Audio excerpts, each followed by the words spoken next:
Yep. Good evening. The Charter Township of Plymouth Board of Trustees regular meeting for Tuesday, January 11th, 2022 will come to order. Mr. Clerk, please take the roll. Trustee Stewart. Here. Trustee Monahan. Here. Clerk Vorba here. Trustee Dorshevitz. Here. Trustee Kermy. Here. Treasurer Clinton is excused. Supervisor Heisey. Here. We have a quorum. Thank you. Next is the Pledge of Allegiance will be led by State Representative Matt Kolazar.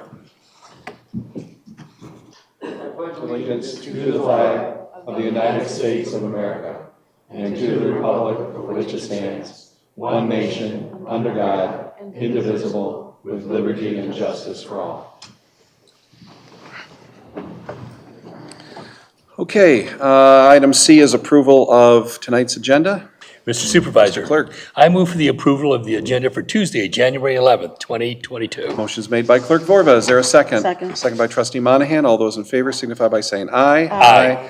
Item D is approval of the consent agenda. Comments, questions? I think Trustee Monahan looked over the bills tonight. I did.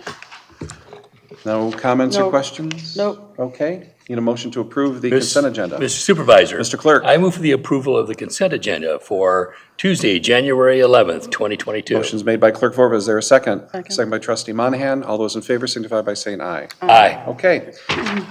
New business tonight. What we have in front of us. Public comments. Public comments. Anybody in the public at this time? 3 minutes? Okay. Sorry about that. Thank you, Jerry.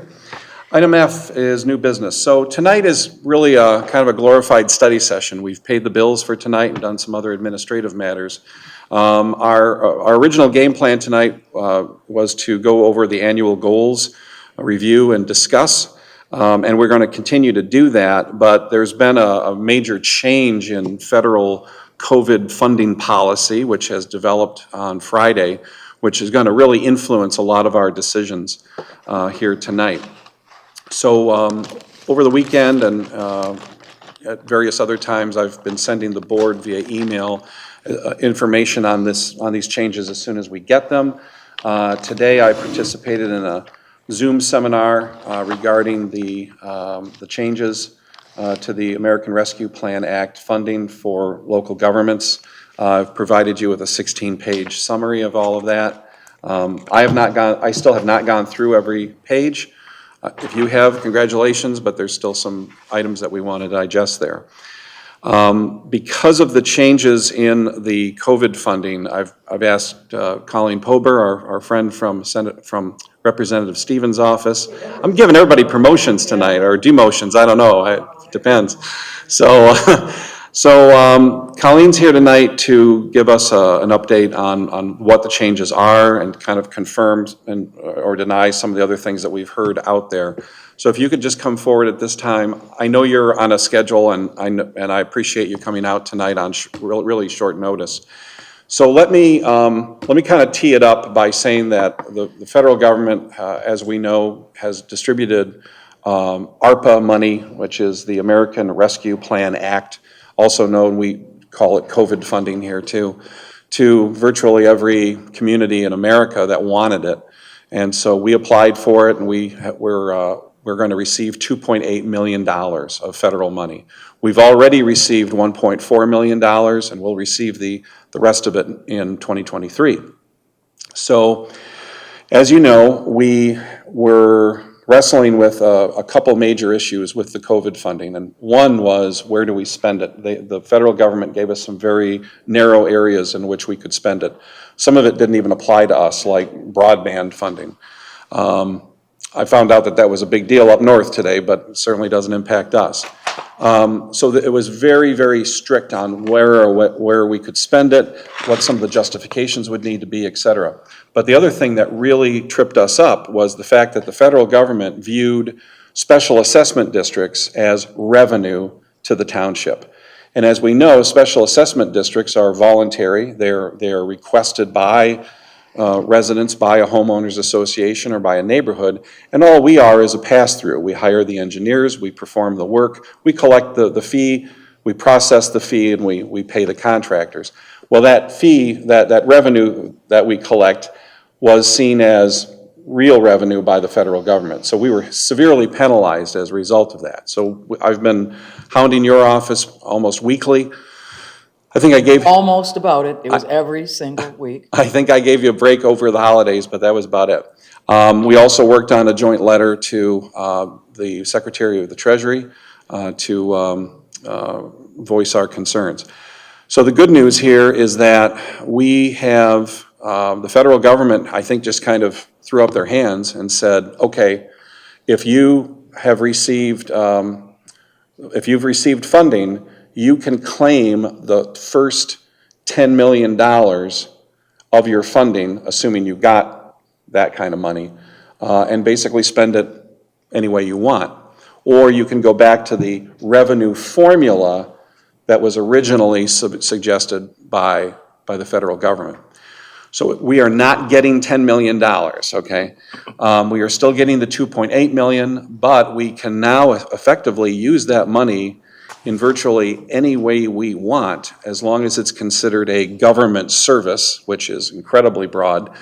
My understanding that we can use it in virtually every area except cannot pay down bonds, cannot pay off any kind of loan or established obligation, cannot use it to pay off pension, OPEB, cut taxes, or provide rebates to the public or anything like that. Or pay into your rainy day fund, if you have one. Yeah. Or any judgments against you.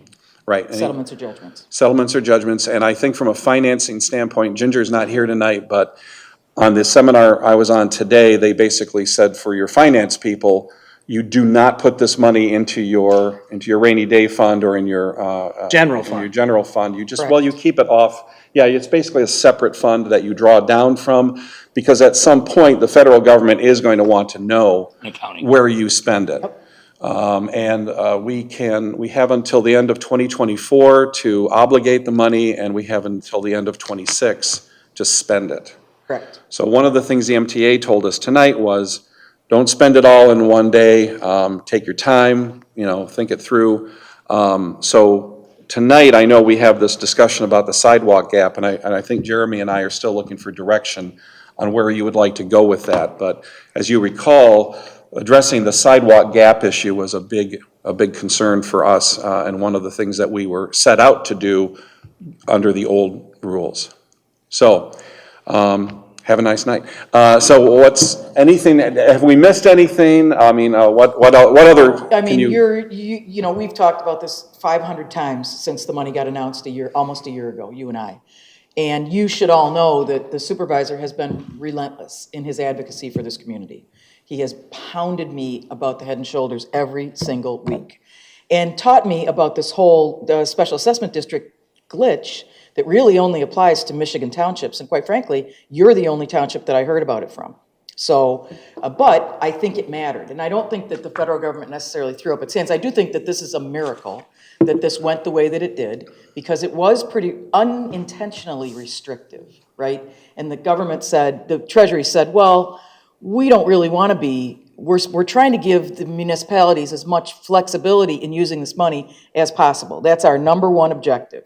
This didn't do that. There were over 1,500 public comments from municipalities and other entities to Treasury saying, hang on a minute, what about this? What about that? What about this? And they don't have the resources or the interest, I don't think, in fly-specking every single one of those problems. So what they did was they sat around a table, and I think a lot of the credit for this goes to some of the people that have been doing this for a long time. And the members of Congress, including Haley Stevens, who sent a letter to Treasury saying, hey, these guys are getting screwed. Effectively, you were going to end up with no money in the revenue loss pot. And the revenue loss pot is the least restrictive, most flexible, easiest to use, least administrative burden. So that's not the design objective. That's not the legislative intent, right? That was a mistake. So they said, okay, then let's do this. Let's pick a number that matters to most municipalities who are not entitlement units, like the city of Detroit, city of Flint, things like that. And use that number as a flat rate that everybody can use as the revenue loss number. And they came up with $10 million. As MTA pointed out rightly today, of all the townships in the state of Michigan, there's only one township who has a higher revenue loss number than $10 million. One. So this affects almost everybody. All of our cities, in fact, Livonia, Troy, Waterford's a township, any of our entitlement cities, and entitlement just means they're over a certain population. Doesn't mean anything other than that. They're all below $10 million too. They're 9 million, 8.5, things like that. So this is very good news for all of us because it reduces your administrative burden and it gives you a ton of latitude to do what your citizens want you to do with the money that's coming to mitigate the effects of the pandemic and to try to kickstart the recovery from the pandemic. So you can still use the other three buckets, as you were talking about today. You have done some premium pay, that still qualifies. Had you stood up a vaccine center, had you put up plexiglass all over everything, you could have paid for that too. And the other bucket is water, sewer, and broadband infrastructure, which, as you rightly point out, doesn't have a lot of applicability in our part of the world, but it does up north. And it does in rural communities, and it does in other areas in the country. The best bucket, the best pot to use is for sure revenue loss. Any service traditionally provided by a government can be considered qualified. So for example, before these changes, we had a meeting with you in September here, and we were looking to spend funding on sidewalk gaps, for example, and I'm still in favor of that. But now we can spend money on things like we need a new ambulance. I mean, I think that's a given. We need a new ambulance. And right now, it's virtually impossible for us to buy vehicles for any purpose, police, fire, senior buses, or anything like that. So we may want to sit down with the chief. Again, we're not going to make any decisions tonight, but I think we should sit down with the chief at some point and say, what do you need in the way of a new ambulance? What's it going to cost? What do you need on it? And then make a decision to purchase that item if we choose to, because it may take 2 years before we get it. You know, that's the reality. So anyway, we have a much greater, virtually unlimited ability to spend these funds. With the exception of those categories that Right. you listed earlier. Right. It's, as we said today, it's way easier to say what you can't spend it on than what you can spend it on. Right. Okay, does anybody have any other questions for Ms. Pober? Okay. Thank you. Yeah, you're Thank you So very much much. for taking the time to come in. We appreciate Always. it. Yeah. Happy to help. Thanks. Okay, so what we're going to do now is start with the legislative updates. We'll start with State Representative Matt Colazar. Good to see everyone. Hello. We haven't actually been in the legislature for a month now. We actually go back tomorrow. Okay. But I do want to fill everyone in on what we did at the end of last year. And I want to start with the thing that you probably heard the most about in the news, the incentives package that we did pass, the SOAR fund, if you're not familiar, the Strategic Outreach and Attraction what it's called. Reserve. And really, I was a yes vote on this because in my eyes, this is something that Plymouth Township and Northville Township can absolutely benefit from in terms of economic development. I'm really excited to continue working with Supervisor Heisey and those on the MITC board on this issue and see if we can't get those dollars there to get that project going, as we have discussed before.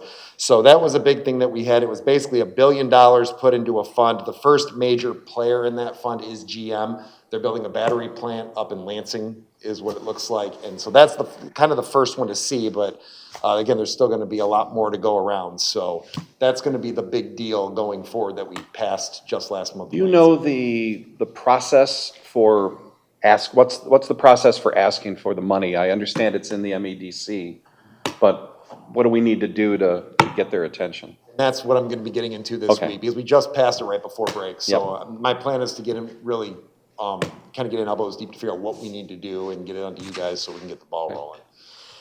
In addition to that, the House, not the Senate, sorry, it's in the Senate right now, but the House passed a police supplemental.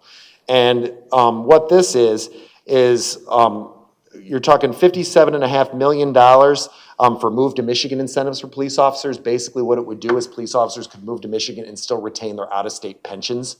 That's obviously a big barrier to entry for out-of-state officers. In addition, $30 million in communications equipment, $35 million signing and retention bonuses, $14 million for equipment purchases such as cameras, body armor, $10 million toward community policing, Explorer and job shadow programs, reimbursement for unpaid COVID-19 quarantines and school resource officers. So we passed that in the House, and these are all federal dollars that we are using. This is not state budget money. These are all the money that we have gotten through for COVID relief, a lot of old CARES Act dollars that we still have. So that was passed by the House. That is in the Senate. Obviously, a yes vote on that, and I'm hoping that goes all the way through. In addition, a couple things I've been working on. Got 2 public acts right before the end of the year. The first one was one I've been working on for a while. It was the Police and Fire Survivors Tuition Grant. Basically, any child of a police officer or firefighter who dies in the line of duty can now go to college tuition free. Before there was a cap on it. This bill removes that cap, and it passed both the House and the Senate unanimously, was signed into law last month.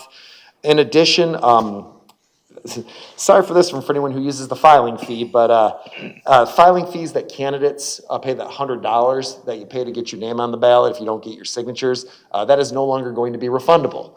Instead, what that does, it goes into a fund to purchase and maintain elections equipment. It's a small fund, obviously, because there's only so many candidates in the state, but I think it's not a partisan issue to say that elections are not fully funded. So this is just a small little way that, there's several ways you can take a bite at the apple here, and this is just a way we're going with it. Just one way, but it was a bipartisan bill package. There was 4 of us involved, and each one of us had a different level of government, but that $100 filing fee is no longer going to be refundable. I don't know about any of you, but I always forget about it, and then I'm shocked when it's in the mail. We just get it in the mail, and I was like, what's this? Yeah, it took me a minute to figure it out. I So, haven't seen mine yet. 50 people to vouch for you? well, that's what we always say, though, for anybody that says, well, wait a minute, what if somebody needed that money? We always say, well, you can get your signatures. That doesn't, you can still go do that too. We always tell people that if they're upset about that chunk of change, but yep, people can always go get their signatures. So with that, I'm happy to answer any questions or anything else that maybe I didn't discuss that you're hoping to hear about. So Matt, my big ask is going to be that MITC money. We've got a lot of players involved, which is great. Plymouth, Northville Townships, Michigan Land Bank. We've got Wayne County, obviously, and also the city of Detroit, because they are in the process of selling one of their large parcel right now. Everybody who is looking, every parcel right now in the MITC in Plymouth Township has been sold or is under development or is under active consideration. There may be a couple outliers in Northville, but even they're looking at great progress. Obviously, in order to seal these deals, we need to fix 5 Mile and improve Ridge. So we're going to ask out of the SOAR fund or any other fund for about $33.7 million. And that money, most of that money, the vast majority of that money is going to go to Wayne County, because Wayne County controls 5 Mile and Ridge.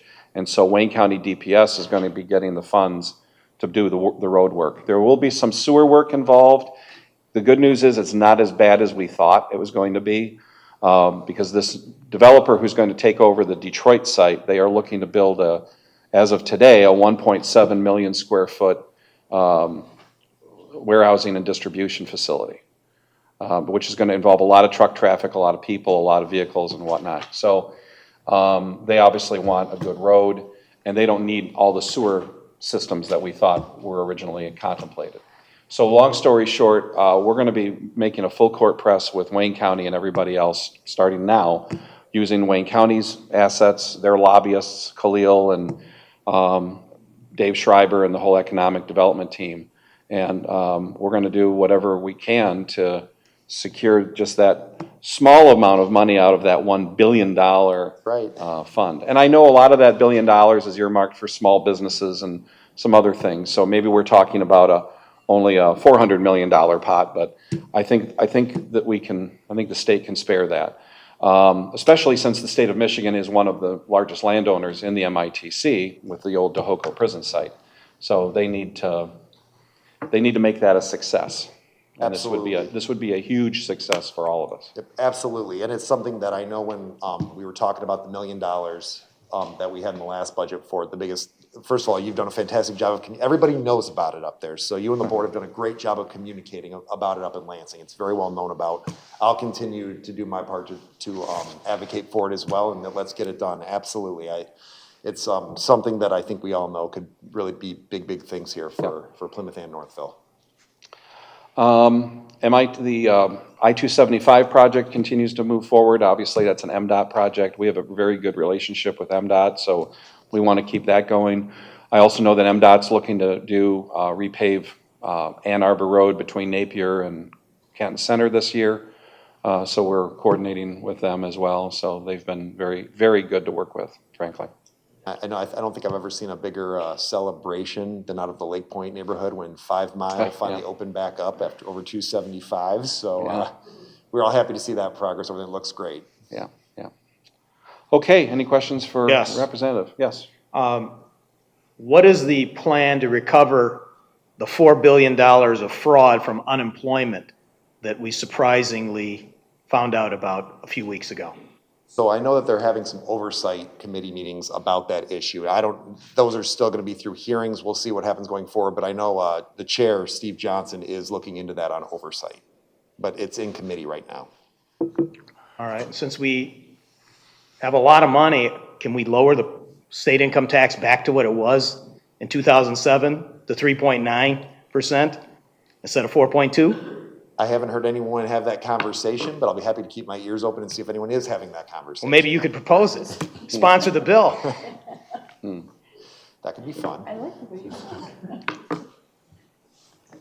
Any other questions? John? Thank you for your excellent communication. Sometimes I get better communication through our mutual friend, Don Sonnen, as we know that the grand opening of the Park Theater is canceled for January 22nd. What is? I'm asking about economics, and I'm asking about the state budget. It's more than twice what it was when I was a freshman 20 years ago and served concurrently for six years with the governor. I get a lot of information out of the governor's office. She calls it the $1.5 billion toolkit.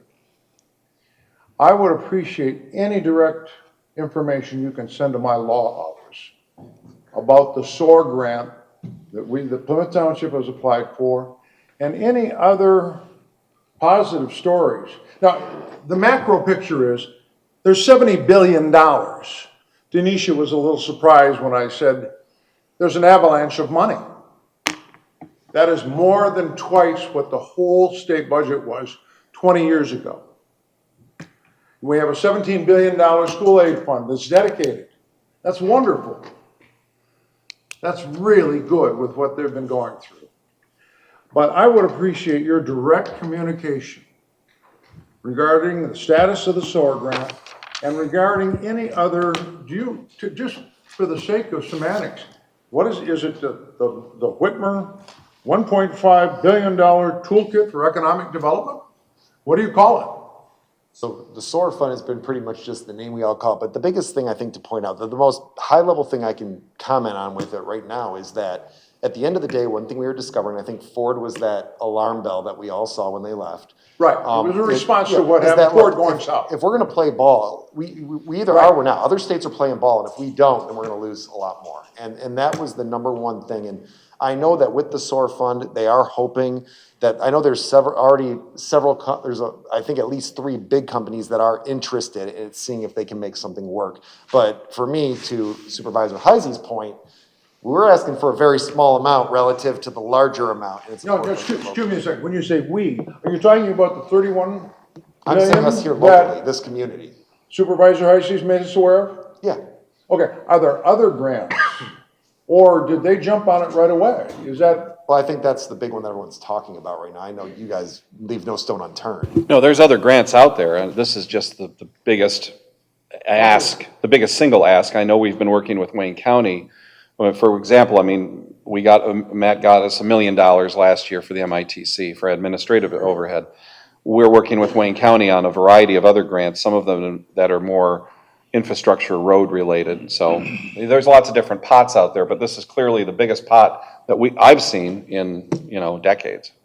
no, I'm grateful that we have a state representative like you who says, if we're gonna compete, let's get in the game. And Senate Majority Leader Mike Shirkey even said, sure, he had to come out and say that it was corporate welfare to start his editorial that was in the paper a week ago. But he likewise endorsed it and supported it. So if we're gonna compete, you don't like to have, nobody wants to win with their hands tied behind their back. Let's have a fair fight. Absolutely, and So, let's compete for our district and, just keep us updated. absolutely, be happy to reach out to you anytime. Thank you so much. As an old appropriations member for 6 years, thank you. Absolutely, And, I appreciate your communication. of course. Anyone else? Okay, anything else for Matt? All right, we're all set, thank you. Thank you, Matt. Okay, next, I don't know how you guys want to do this, if Commissioner Daub and Marecki both want to come up together, or maybe do it that way. So you may wonder, why do we have Commissioner Marecki here, who represents Northville and Livonia? And we're going to talk more about that in a few minutes, because we're going to talk about the redistricting. Redistricting not only occurs at the state level, but it also occurs at the county level. The counties do not participate in the state redistricting commission thing. So you still do it the old-fashioned way. You get it. There's a committee of commissioners and other high-ranking department heads in Wayne County, and you get together and you do that on your own, and you hold hearings, and it's all very transparent. And Commissioner Marecki was the Republican representative to that board, as I recall, right, or no? No. You were not on that commission? Actually, it was the prosecutor, Kim Worthy. Okay. Eric Sabri, the treasurer. Kathy Garrett, the clerk. And two, a Democrat representative and a Republican representative. Okay. So none of the commissioners were on it. And the Republican representative was Dylan Breen? Yes. Okay, and a lot of us know who he is. So, above you is the map of what the new commission districts will look like. Now, is this permanent, or is this set in stone now, or are people going to appeal or anything like that? No? Okay. Bob, Down a little bit more, there you go. He's So we scrolling. got a district. he's scrolling up. So the big change is District 9 for most of us, so that's a big chunk of Livonia, all of Northville, and Plymouth Township, with the exception of the southeast corner of town and the Where Jerry lives. where Jerry lives, and then the area south of, you've been drawn out, Jerry. I've been drawn out. And the area south of Ann Arbor Road, and then the entire city of Plymouth, it looks like. And so that area in blue would be Commissioner Daub's potential area. I mean, obviously, the electors will eventually decide in November. So that area right now would be Commissioner Daub's, and then the red area would be Commissioner Marecki. So the vast majority of Plymouth Township residents would be in Commissioner Marecki's district. And of course, then she would have both sides of 5 Mile. So you're going to be definitely our point person on Yes. MITC funding. Congratulations. What is the vertical line border there between the two districts? Down in the south by Joy Road, right there. What road is that? It looks like Sheldon. Sheldon. I would say that's Sheldon. I mean, on the bottom? No, on The horizontal? that line right there. So the district that's going with Canton and Melissa Daub is as far west as Sheldon Road? Looks like it. That Sheldon? Looks like it. It's Yeah. Sheldon Road, yes. Because you've got the appendage of Plymouth City on the blue on the On other the blue side of Sheldon. Yeah, that's Sheldon Road. I'll have voting precincts 3, 4, and 5 for Plymouth Right. Township. Yeah. Entire precinct? Yes. So all of us on this board, with the exception of Jerry Vorva, would be in the Marecki district. Yeah. Looks like all of Lake Point is in there. Yeah, it As is. North Marecki as well. Oh, It's Lake Point. And this is assuming that we both win our. Yeah, exactly. elections. We're just using you guys as placeholders right now. So. But yes, I did want to bring Commissioner Marecki here with me today to introduce her to you, and I'm sure she's met some of you before, and also to the public, because, we are both hoping to have the honor to, represent our communities in Wayne County government next year, and this is what the new districts will be after the next election. So, I just wanted to start getting her a little familiar with Plymouth Township so we can make a good transition. So I've got a couple legislative updates for you from the county, and then I'll hand it over to Terry to kind of talk a little bit about herself and if there's anything that I missed in the update. Okay, so I'm going to start with, I've got parks funding from the Parks Millage. We did get the information from our Parks Department, which I sent over to the supervisor. Plymouth Township will be allocated $68,610 for fiscal year 21-22.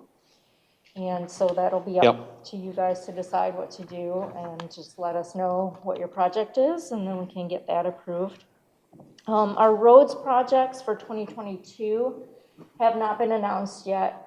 You know, that typically comes closer to the spring, but as soon as we hear from DPS, we will let you know which roads are going to be fixed in the community this coming construction season. Snow plowing, it's, you know, the same as every year. We've got a priority list that is given to us by the state of Michigan. The county clears the state freeways and trunk lines first, then they go to the paved primary roads, and then the secondary roads. We did actually spend some money this year to buy some GPS devices for our snow plow and salt trucks. There's a website called Wayne County Compass that you can go on, and you can see the plow trucks all around the county. We don't have them on every truck just yet on our entire fleet, but I think it's a little more than half, or we're at the majority of them. We're going to try and get everyone a GPS unit. We've been advertising that on Facebook. Okay, I don't think we're advertising it yet on the website, but it's an app that you can download. I use it. It's very effective. It shows you where the snow plows are, and some of the plows do have GoPro cameras on the dashboard, so you can literally see what they're doing. But it also includes things like road closures and other handy road-related items, so. Yeah, it's a great website, and yes, there is an app. So I encourage everyone to, you know, snowy day, take a look at that, see where the trucks are out clearing the roads. And also, if for any road hazards, the road crew hotline is 188 road crew, or you can contact my office, but my office, we're just gonna call 188 road crew. So if you can do it yourself, go ahead and contact them, but we're always here if you need help, either mine or Commissioner Marecki's office. School safety issues. I know that there was some stuff in the news, and I think there were some residents that came here to talk about some crosswalk issues over at the high school. So I contacted the school safety director. That might not be his official title, Josh Meyer. Yeah. We got some people from the school district, the superintendent. We got Canton Township, Plymouth Township, a whole group of us together, and we looked at issues for the entire Plymouth Canton Community School District. We looked at speed limit signage, school crosswalk signage, at every school, not just the high school. So we are working on getting all of those issues improved and, everything up to date. But, with the big issue about the crosswalks at the high school, the one request for the crosswalk at Whittlesey Way in between Joy and Canton Center Road, off of Joy in between McClumpha and Canton Center. Wayne County Engineering did a study on that and denied that request. They're not going to put on a pedestrian crossing there. And I'm going to read the reason, because it's been somewhat of a controversy online. So that's not my decision. This is from Wayne County Engineering. Wayne County also evaluated the potential pedestrian crossing at the Boulevard driveway entrance to the student parking lot off Joy Road. Due to the high number of turning vehicles into this driveway, the passing lane flare, and the proximity of other driveways at this location, Wayne County does not support installing a pedestrian school crossing at this location. If the school district wishes to pursue a mid-block pedestrian crossing as part of their mobility plan, an alternative location should be chosen. So with that, being decided, they also studied the intersection at Joy and McClumpha and a four-way stop-controlled intersection was determined that it's warranted there. So we're working on getting that installed. We need to, get funding and do the studies and everything for that. But we're gonna work on getting that intersection improved. And then also the intersection at Joy Road and Canton Center. We're looking into ways to improve that intersection as well. So, Okay. So we're working on getting, the kids, the walkers to school safely, but the one crosswalk midway in between is a no-go. Is that the crosswalk that allegedly some parent told me that they're going to remove that already exists? So It has the white lines today and you're going to take them out? There's no lines on the street. What it is there's like a little piece of sidewalk in the curve. In the shoulder? Yeah. And we're just gonna take that piece out, so we don't encourage people to walk in midway where there is no pedestrian crossing and where it's not safe to walk. Why waste the money? Just leave it there. It works. It's better than nothing. Well, that's what we've decided, that engineering has said it's not a safe place to walk. There's students that are walking there, and we don't want anything to do, we don't want to, say. They're going to walk there anyway. Yeah. Well, Because it's a natural pathway. Probably a So liability leave the issue at this concrete point. there. Let's be rational. Maybe a liability issue for the county at this point, because that's all county easement.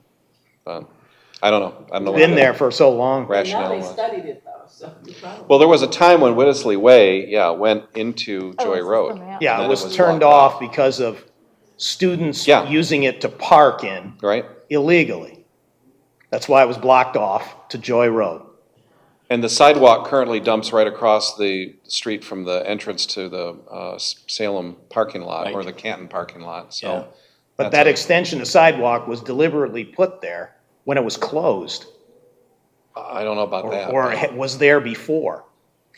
Been there a really long time. Yeah, well, it's in the county easement, so it's their call. Can we switch gears to some other items that are nearby? Canton Center Road, we're gonna be getting more complaints about the road as time goes on, because number one, that is a weird intersection, just because of its Where are you referring? Canton Center? unusual. And Canton what- Center and Joy, that, we all know how tricky that is there. So there's not too many options, maybe a roundabout might work, but who knows?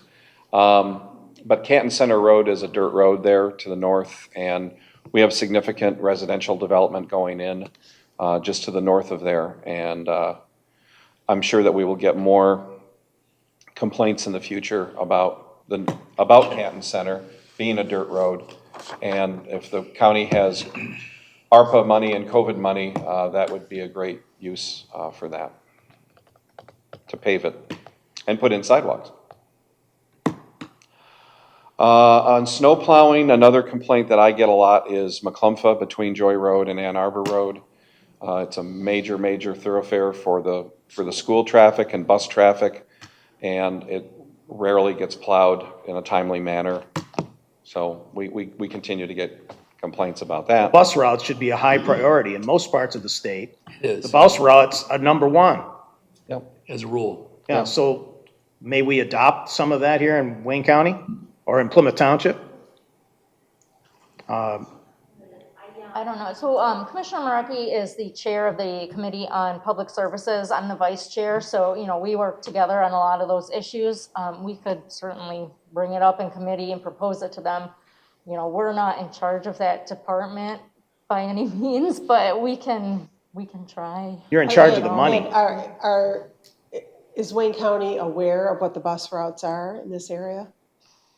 Well, they should. Yeah, they should be. That's their number one job for snow plowing. I mean, they would have designated those routes in coordination with the school district at some point in the past, since the county controls the roads. Since we're on snow plowing, Ann Arbor Trail, west of the city of Plymouth line, east of the city of Plymouth line, there's a sheet of ice for 2 days after the last very small / ice storm we had.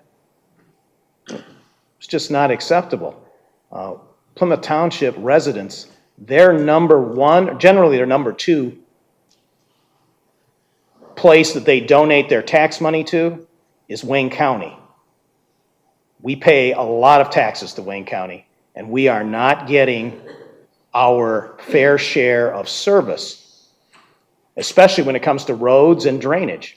And you know, I've talked to your office at McClumpha and Ann Arbor Trail. It's a massive flooding problem there that's intruding on people's property. And the county's been out twice with their staff. They look at it, and then they walk away. And it's been going on for 5 years. I mean, that's an embarrassment. And you can't say you don't have money anymore, because money is dripping off Wayne County's books with ARPA. So that had been the excuse for the last 35 or 40 years. We don't have money. I will agree that we have more money now. We also still have a lot of things in the county to be fixed. We don't have a lot of staff.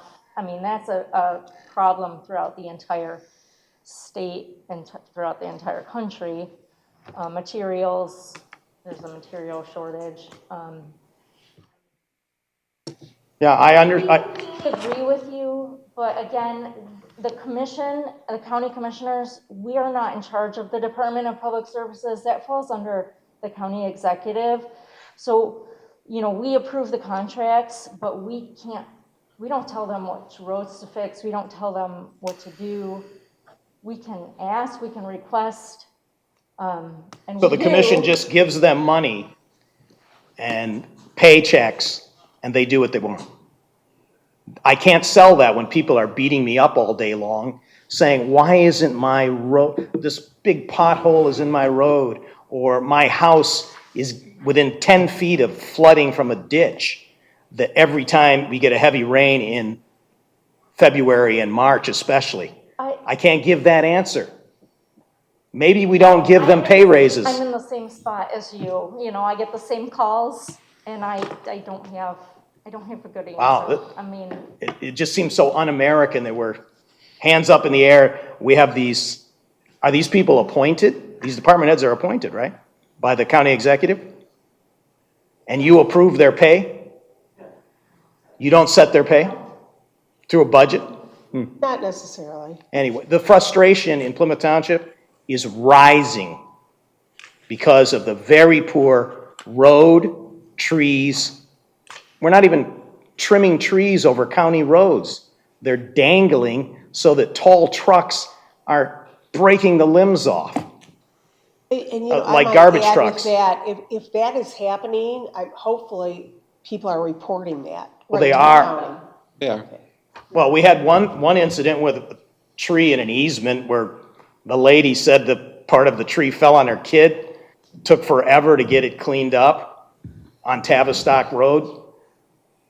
Round and round and round. I mean, it just seems so un-American that it seems third world that you can't get stuff done. So it's very frustrating because I can't answer the questions. And I'm frustrated too. And people look, well, let's fix it. That's the American way. People look on their tax bill and they say, look how much I'm paying when you count the jail, the parks, and the county's general millage. We're not being treated respectfully. Our resources are not being, they're not important only because they're going to the county, but we don't get anything back. So we're being treated very, very poorly. We did our own PACER study. You know what a PACER study is. So we did our own last year. Our township engineers did. One thing we're going to do at a future meeting fairly soon is we're going to formally adopt that PACER plan, send it to the county with, and I haven't drafted all the language yet, but we also want to lay out some of the things that we consider priorities in terms of road projects. A couple hot ones right now is Beck Road between Ann Arbor Road and M14. It's not horrible yet, but it's going to be horrible soon, okay, because it's starting to fall apart. The other one that we all know needs attention, and right now we just need to let the developer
Yeah, come on. Okay.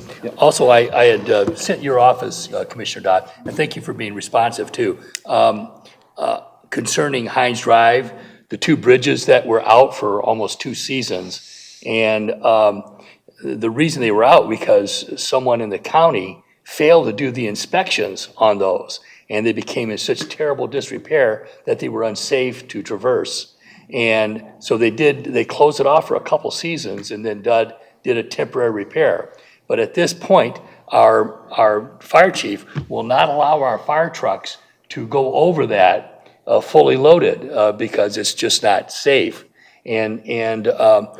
So again, you guys are in charge of the roads, and also it's Hines Drive, and in the township, we spent about $5 million just on the park funding, the 0.024 mils adds up to about $5 million. You mean we contribute that much to the Yes. county park fund? For the park fund, right. And then additionally, at Gunsolly Mill Drive, that bridge has been closed for years with the COVID and stuff like that. It's been difficult for everybody, and all governments and everybody. So, but we would like to see maybe kind of like a timeline when we could see those things addressed, because when you can't send a fire truck from right here over to Riverside Drive, which would be the fastest way for us to get there. But then we have to go around this way and then cross over a railroad tracks, and it's just a safety issue. And the same thing with Gun Sully Drive, you can't get the police can't patrol there. If somebody using the park were to be injured, we couldn't get an ambulance across Gun Sully Mill Drive. And so, thank you for being responsive. I sent that to you, and you've acknowledged that. And if you could just give us kind of like a time. Answer to your concern. The two bridges on Hines Drive, between Haggerty and Riverside Drive, this is from the Department of Public. Both of these bridges are temporarily supported without any weight restriction. However, there is a sign for no commercial vehicles at the intersection of Haggerty that applies to all Hines Drive. This is not. These two bridges are slated for future maintenance projects. And if we just have like a timeline of when those would be addressed, along with the bridge over, Gun Sully Mill Drive, which crosses over the river. Okay, and then regarding the Gun Sully Mill Bridge off Hines Drive, DPS believes this refers to the Woods Drive Bridge. Oh, maybe it's the Woods Drive. It's right next to Gun Sully Mill. Okay, so this bridge is currently closed due to deterioration. Yep. DPS is evaluating future plans for this bridge in light of the other two.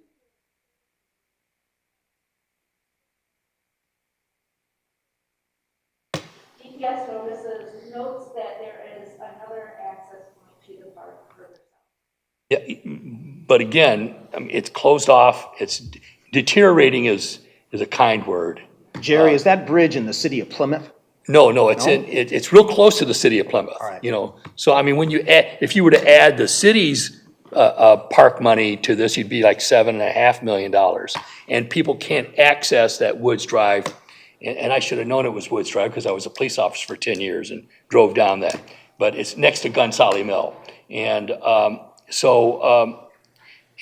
we would just like to have attention made to that, because if some kid was out there going with their family and walking along, they go to walk over that bridge, I mean, you would fall right through it. So what I'll do is we'll put these on I have a spreadsheet of, Sure. of everything that needs to be done, all the concerns. We'll add these to our spreadsheet, and then we'll follow up with DPS. And that's really all I can do, following Sure. up with them. And that's what Supervisor Heising and I do in our meetings every month, as we go through all the open tickets, all the open Yeah. concerns, And I don't want to make it sound like we just talk once a month. I'm probably emailing your office. Between me and Sue Brams, we're probably emailing or talking to your office every day. So, yeah, it's not like we're not talking a lot. Bob Dorshevitz, you're very close to the intersection of Plymouth Road and Hines Drive. If you could just do an aerial on that, just so that the issue is still out there. We've been working with the city of Plymouth. Well, first of all, Plymouth Road here, between Haggerty and Mill Street is a disaster. The sidewalks are shot, the road is shot. Bridge is falling The apart. bridge is falling apart. There's no, that's county. That's Plymouth Road. That's where is there's a county. major new Plymouth Road is development county, going in. yeah. So we have a big apartment building going in there where the old courthouse grill is. But just keep going, Bob, or do a bird's eye view. So again, and Melissa, you're aware of this, but we've been talking to the city of Plymouth and Wayne County now for years about putting in some access at the southwest corner of Hines and Plymouth Road. So Bob, if you could just A little pull bit more out to a your little bit left. more. A little more No, to just your- pull out more. Right there. Yeah. From the Hines Drive side or from the? No, no, from from the the Plymouth Road side. So just pull out more. Go Right near the bridge where you're Right at. there, see that? Yeah, that's right there. See that So- vacant lot? Wait a minute, I got my pointer, Bob, hold on.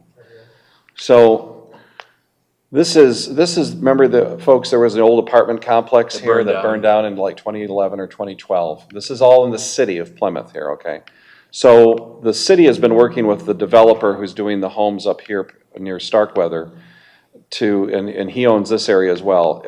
Ideally, it'd be nice to put a planned unit development here of apartments, and then there would be some kind of a parking here for bikers and joggers, and then they would have a path that would go into Hines Drive.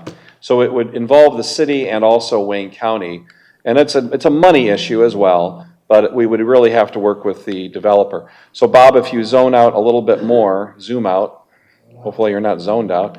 So this is the courthouse grill site currently. So we've got a big apartment complex coming in here. The developer would love to have access into Hines Park. It's very hard for him to do it here because it's a very steep slope. So he's willing to put his own money in to help make this access a reality. That would be a great project for all of us to work on, and it really, the ball is still in the court of the city because they've got to work with their developer to. So that means the apartment dwellers of the new hilltop or hillside would have to go over the bridge to get into Hines Park. Right. But it'd be just short jaunt. Short jaunt, no problem, But you'd have to especially. fix the bridge because that's I know. taking your life The in your bridge hands. is in bad shape, very bad shape. And all the whole road here is too. It's potholes, the sidewalks are shattered, the landscaping is overgrown, it's a mess. It's an unsightly entrance to the city of Plymouth especially. And indeed, yes. And we're doing so much development now in this corridor, it's a real turnoff. So, It's a revitalization of an old district. yeah. Okay, John. Thank you. Commissioner Dog, publicly, I want to thank you. You got 5 Mile and Haggerty paved. You have no idea the number of residents in the largest 3 precincts in Plymouth Township and Lake Point appreciate you for filing. And the supervisor kept telling me he's in good communication with you and the Pacers, and you know that I suffered through a 2-hour tutorial from Andrew Kandravas telling me it's gonna come. Well, it came.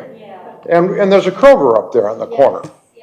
And my final comment is passing the baton, which you probably will, to Commissioner Marecki. That's a Gold Coast for economic development along there. Thousands of jobs and world-class corporations. Let's start with Bosch. $48 billion worth of revenue last year. Let's go to Rivian. Let's go to Webasto. And unfortunately, that stretch of Haggerty Road from Plymouth Road up to 5 Mile, forgive me, it looks ugly. If you can make that pretty, I'll support renaming that Marecki Drive. But that is a Gold Coast, and then you have Lock Performance. They have Defense Department contracts. And so anyway, thank you, Commissioner Dog, and we're gonna miss you, because you did follow through with the paving there along Haggerty and at 5 Mile. She'll still be around, we get 2 of them now. We get 2. We get 2 Oh, for the well, price we of get one. 2, yeah. Well, and speaking of 2, I don't want the 2 of you to be offended. I have 50-year friendships and relationships with 2 statesmen on the Wayne County Commission that they don't know how to lie. They don't know how to stick the knife in your back. And I'm talking about Tim Colleen and Joe Palomero.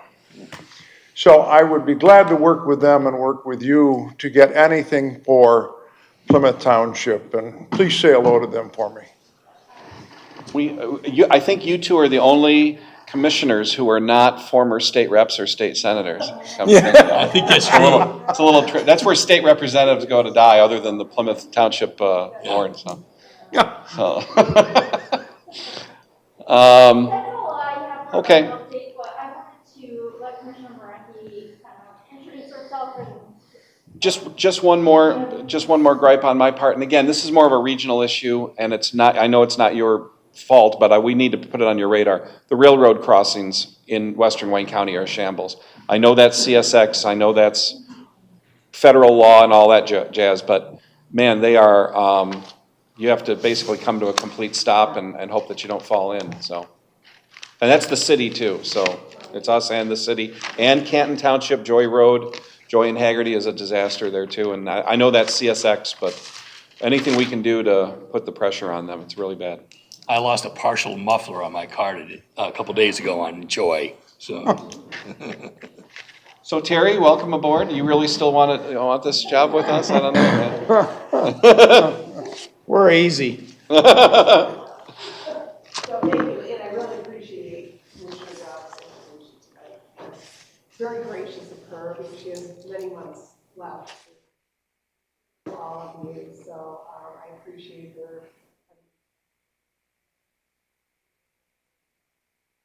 Coming here next year, so thank you.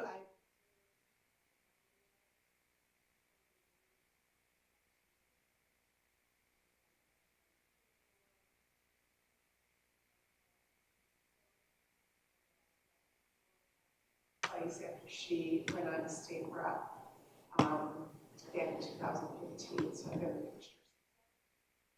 the own district for me in the future, and half of Livonia, and I still have all of Northville Township, the city of Northville, this in Wayne County, and then coming over here to the township if I do live. And so I appreciate being here, and I appreciate the feedback that I'm hearing tonight.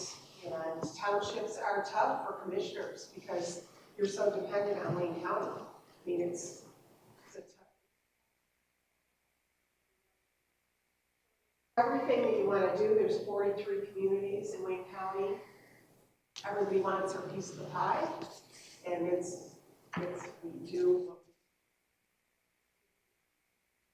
So, yeah, I appreciate Commissioner. Okay. Thank you. They're coming. Any other questions from the board?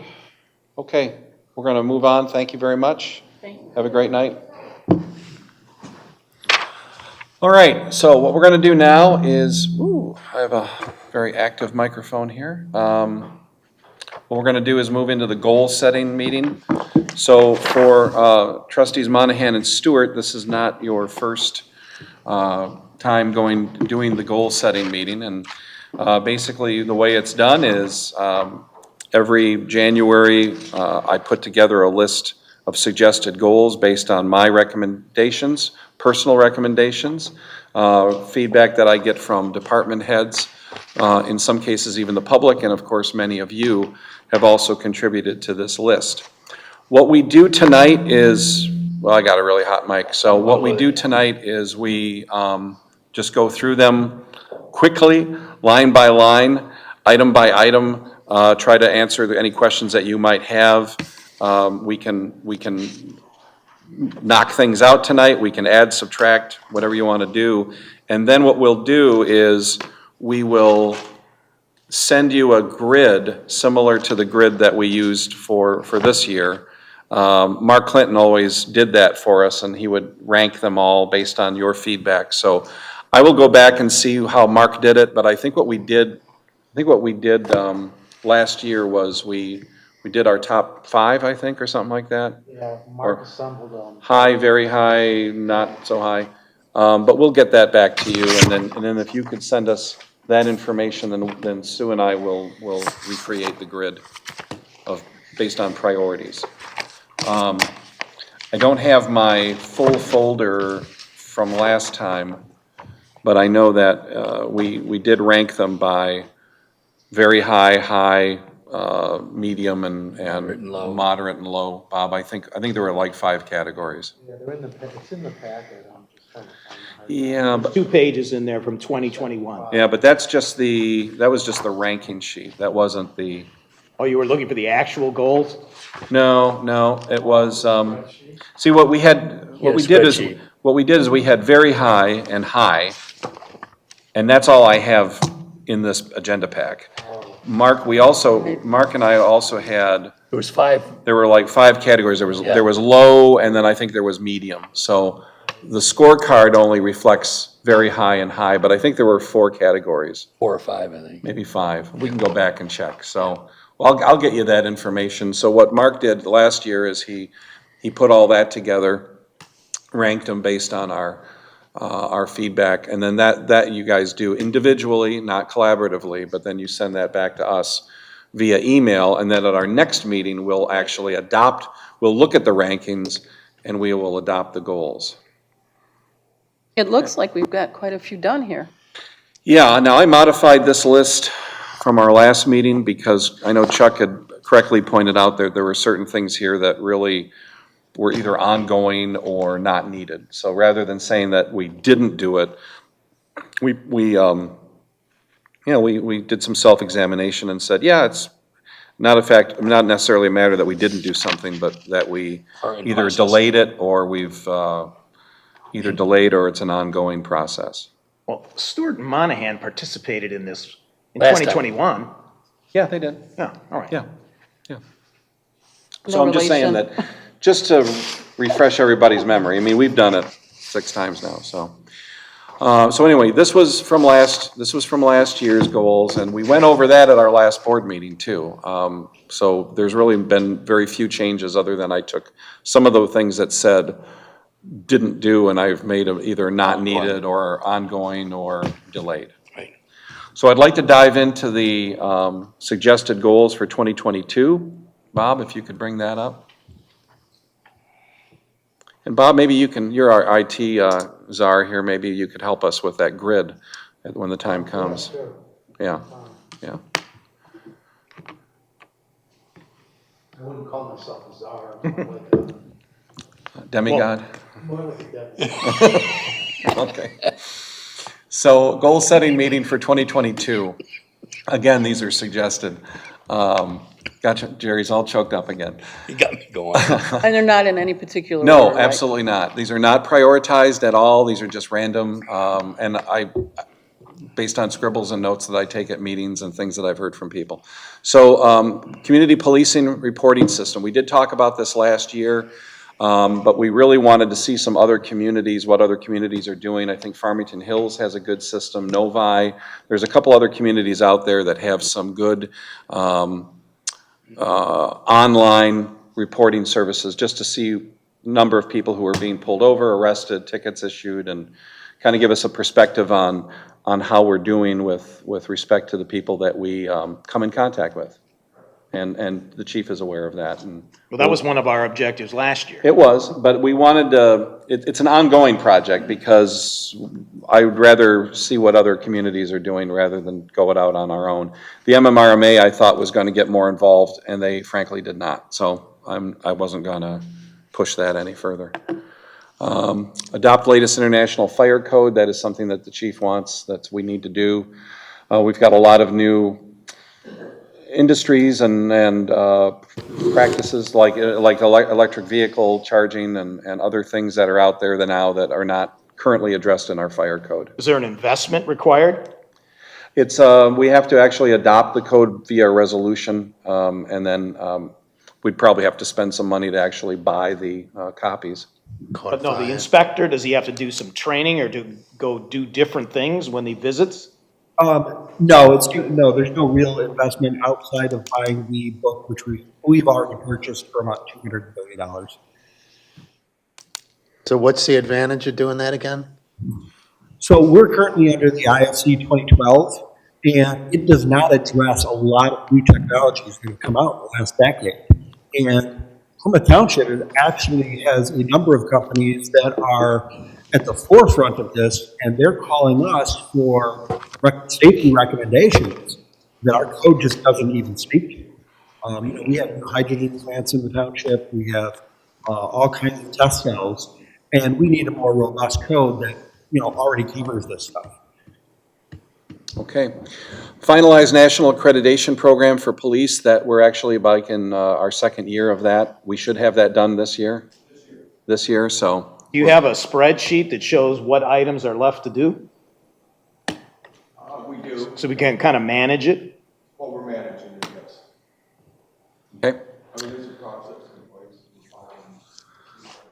the accreditation process.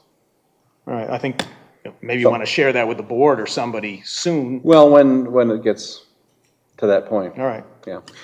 Succession planning in the police department, we're gonna have some retirements this year, so we need to be prepared for that. I'll leave it at that for now, but I know that in the way the rules work, if the police chief were to retire, we can hire from within or we can hire externally. If the fire chief retires, the Civil Service Commission rules dictate that, and the Civil Service Commission has already selected an individual, Lieutenant, is it Lieutenant Conley? So Lieutenant Conley has passed the necessary tests and everything. So if Chief Phillips retires, then Lieutenant Conley would be the new fire chief. And that's all been established already by the Civil Service. Is that a 2-year kind of accreditation? Okay. It's open for 2 years. So when did he pass the test? Is that when the clock starts? In August of last year. August of 2021, and you have a 2-year clock from that? Yep. Okay. Upgrade and fully utilize the Nixle system. We've budgeted money for that this year, and we're going to stick with Nixle. And we just need to make better use of that. I know I'm on the Northville Nixle system, and I probably get an alert every day for a road closure, tree down, or something like that. So the software already is purchased?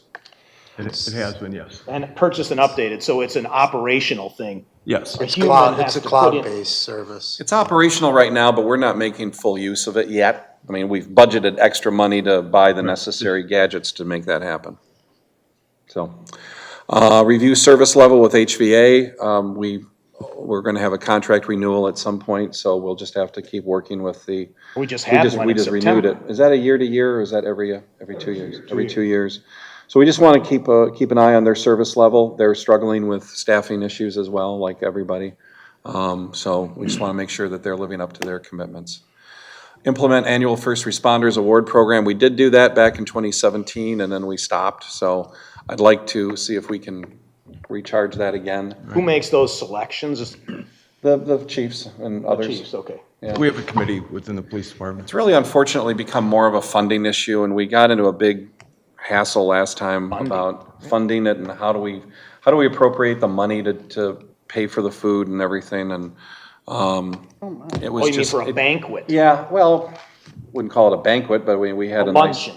nice dinner last time, and you know we had to scramble to get donations to pay for it. Okay, because it's not considered a lawful expenditure? Well, the Township. auditors, it gives the auditors heartburn, so, unfortunately. And then, I'd like to see if we could host an annual 9/11 ceremony. The one that we did last year was highly successful. I don't know if other communities, I don't think any of the other communities around us are gonna do Doing that. it, yeah. And, you know, unfortunately, the city, I hope they go back to the way it used to be, but the Veterans Day has now become a shadow of its former self. There's no parade anymore or anything. I don't know what the city's going to do in the future for that. for Memorial Day or for 4th of July for that matter, so. Well, VFW, weren't they the major sponsors of Veterans Day? Coordinators? Yeah, but they need help from the city to do that, and COVID's kind of shot everything down, but at some point we gotta get it back together again, so. That's all I have on, you know, we've done so much in the world of public safety that I was kind of run out of ideas. Chief? Yeah, if I could just add one thing, and it occurred to me tonight when we're talking about COVID money that's coming to the township, but one of the things that I'd like you to consider and add to this list is creating a school resource officer position within the police department. In light of what has happened recently and all the incidents that are occurring, I think it's, if some of the board members remember, for many years, we had a school resource officer, and I think it's time to look at that again. The difficulty part of it is we currently have vacancies within the police department, so to create another position and to try to fill all these vacancies is going to be difficult, but I certainly think that should be a priority, and if not this year, perhaps looking at it next year. Could we share somebody with the city or Canton? I'd like to, we should, yes, I think we could do that. Well, that's What an do they- opportunity. what do they Could do it be an again? opportunity for someone who's retired, a retired police officer? No, I'm looking for a full-time sworn officer. What do they do, like in a nutshell? Well, what they did do, and what we would have that position do is during the school year, they would visit all the schools. They would be a figure at all the schools, any issue involving children. I mean, we're responsive, but they don't always get the same officer that responds to a call if the school calls us. Here, there's just would be an inner working. The officer would be part of the school system during the school year, and if there's a problem in any of the schools, would respond there and handle it. But they're a sworn officer, right? It would be a sworn officer. If you remember Jamie Sankbell, one of our officers, she did it for many years, and she attended all the graduations. The kids still talk about her today. It was intertwined with DARE in some cases, right? It was, but like I said, in light of what's happening in schools these days, I think we should really consider it. Okay. And then Chief Phillips is going to get us some detail on a proposal for an ambulance. I think that's something that we need to get on, whether we have the money or not. I'm just concerned because of the lag time and the supply chain issues that it might be 2 years before we actually see the darn thing. Are you satisfied with the current configuration you're using? So it would be just a variance off of the current unit? It's just a variance off the current unit, just some minor tweaks. Most of the tweaks have to do with COVID and how we treat patients in the back of the ambulance, separating the compartment from the driver's compartment. In the old ambulances, we used to have a big walkway between them. We eliminated that down to just a window. In a future ambulance, we'd be eliminating that altogether. Some other things would be adding more ventilation into that, create what's called a negative pressure zone, so that when you're opening the door, air is rushing in, you're not having diseases or viruses rushing out, and that's all controlled.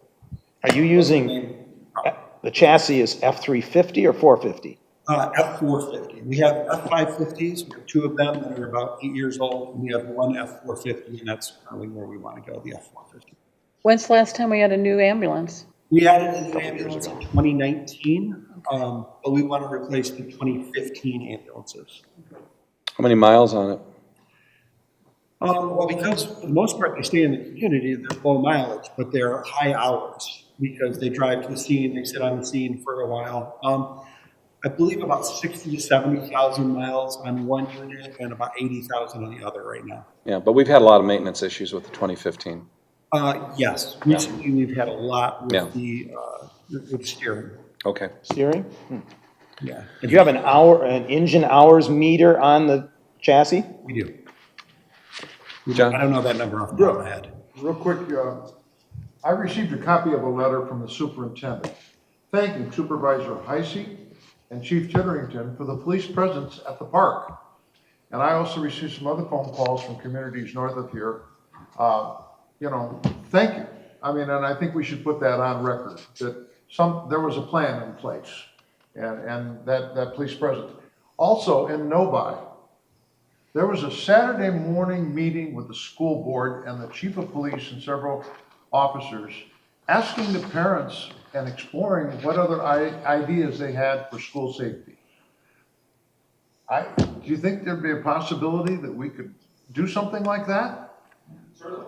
A Saturday morning, 9 o'clock meeting, inviting parents, and the chief of police is there with the school board, and I know Supervisor Heisey would be there, and then saying to alleviate some of the concerns of the parents. Well, we have to involve Canton in all those discussions, and the city as well, so. But I mean, Canton is they're the big dog in this school district now, and that's obviously where the high schools are, so.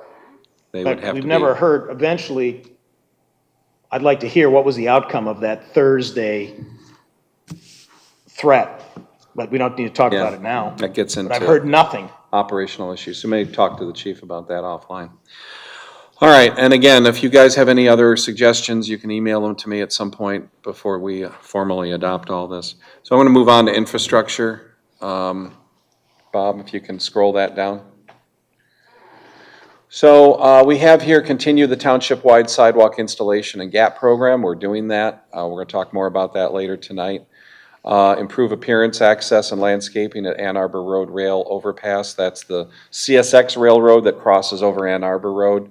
We've got the plan, we've been working with CSX. It's just a matter of funding at this point. I don't see this as an area for ARPA money or COVID money, although theoretically we could use it, but it gets into jurisdictional issues with MDOT and Wayne County. Well, But- is CSX satisfied with the plan? Are they going to put a completely new, because that thing narrows down from a road standpoint? It's dangerous that it narrows. It's kind of, it violates new road design ideas. Right, yeah, from what we understand, the bridge is in good structural condition from a CSX standpoint. They have no plans of replacing that in any instance. We've been working with CSX for almost a year now to get through this program and come up with a solution that's acceptable to the township and acceptable to CSX and doesn't, cost us a fortune. What is just in 2 sentences, what is the plan? Is it paint?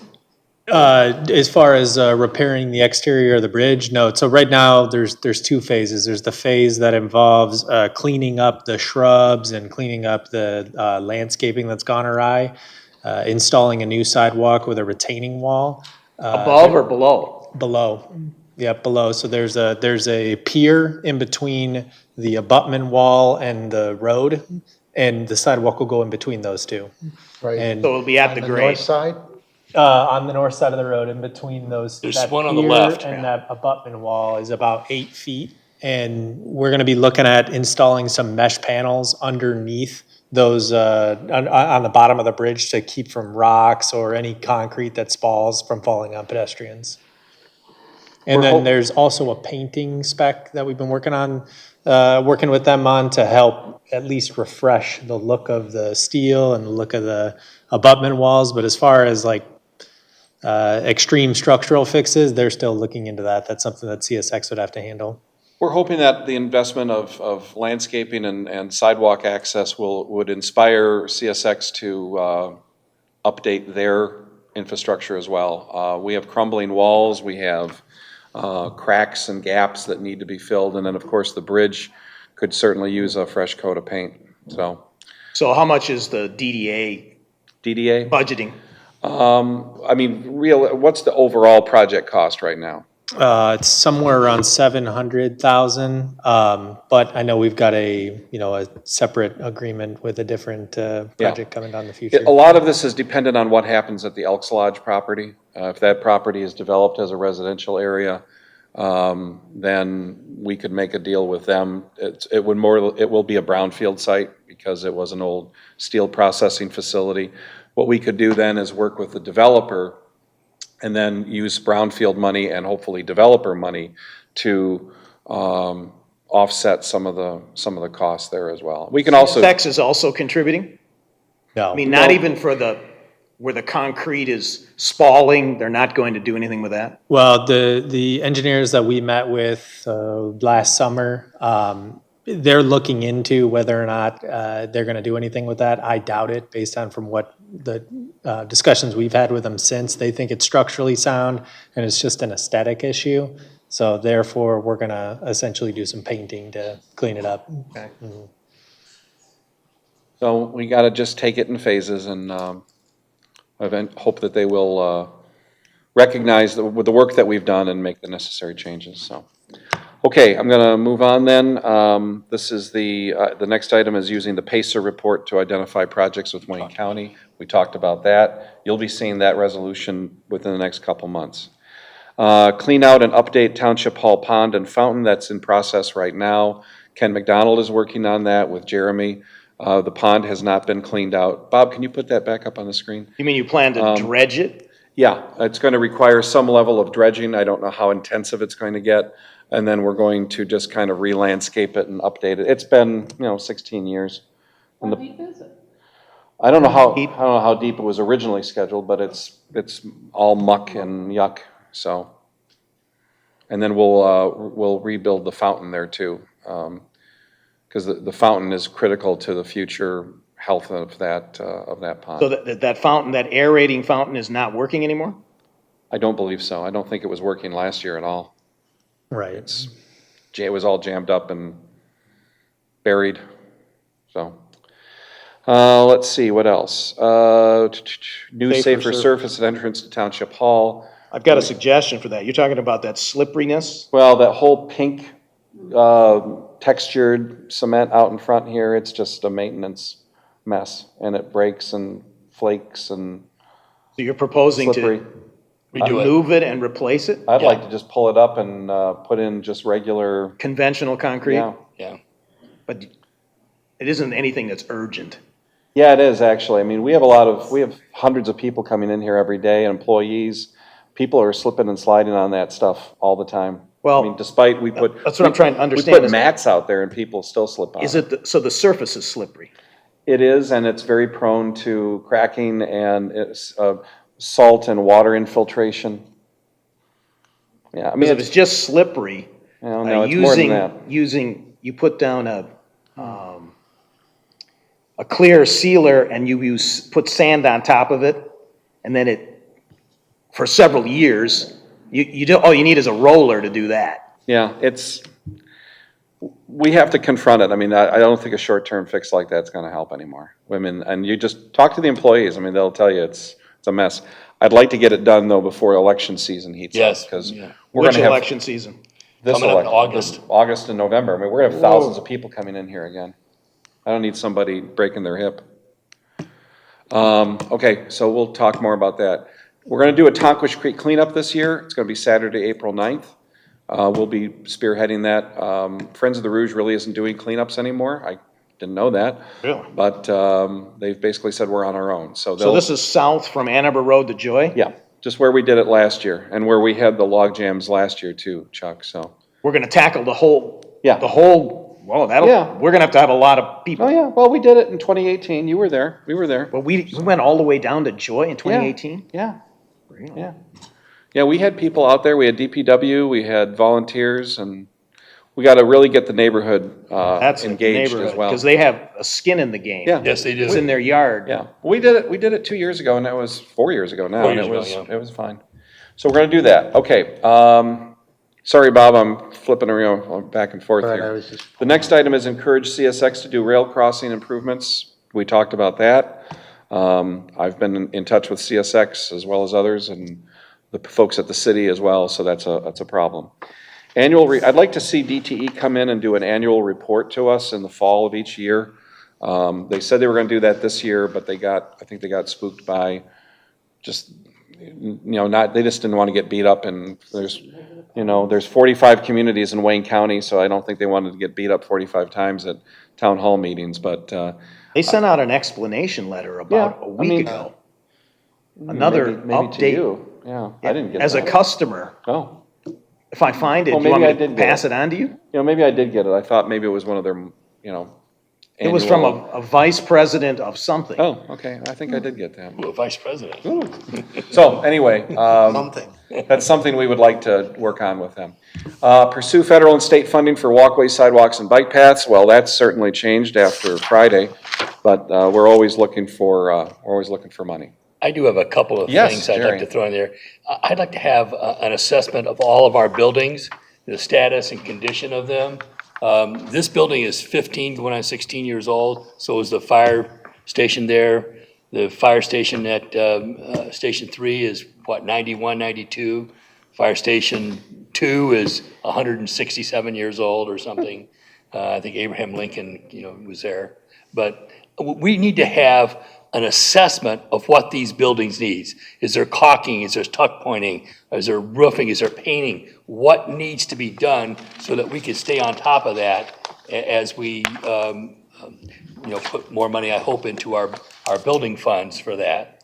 And also, I'd like to see us to get a contract for all of our HVAC type service. So we have regular maintenance, so don't we have wait till something breaks before we do that, to have Well, Ken McDonald was working on the preferred contractors for HVAC, plumbing, that was one of our objectives, and electrical. Yeah, I understand that, but I'd like to see us to actually have a contract with somebody and say, this is your job to come by and make sure the chillers are clean, the vents are clean, everything is done that needs to be done, because if you don't do the maintenance, the regular maintenance, you're gonna have a problem. Well, O'Neill does that now, so when things break, O'Neill, Yeah, but RJ I don't want to O'Neill wait till they comes out. break. I want to have someone. You want maintain- preventative maintenance. I want preventative The problem- maintenance. The problem is, if you have a HVAC contractor doing it, it's kind of like a fox in the hen house. No, you say you cannot bid on what you find.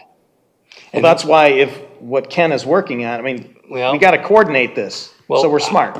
Anyway, that's my idea. Fox in the hen house. That's what I want to add. That's Okay. my add. Chief, think I they're don't want all to give you, I don't want to give you a blank check here, but could you, are there any improvements, additions, bump outs that we need at Station 2? Nothing crazy. You know, we've done a really good job of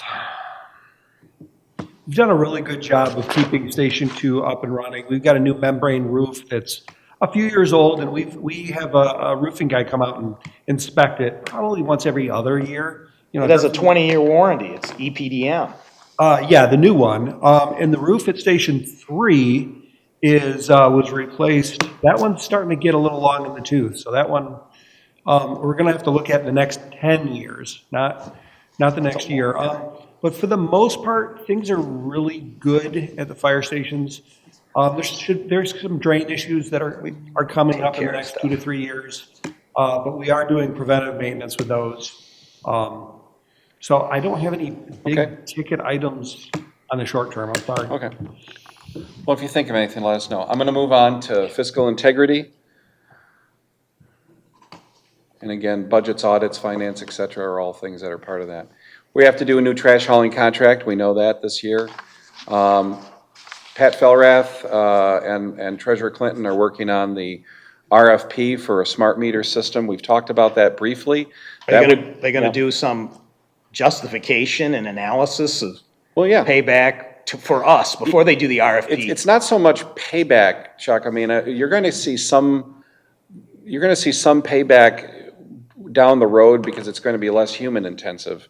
It's really about getting us out of the 1970s model that we have right now and being able to track things more effectively, provide better customer service and better customer awareness of where that utility is going.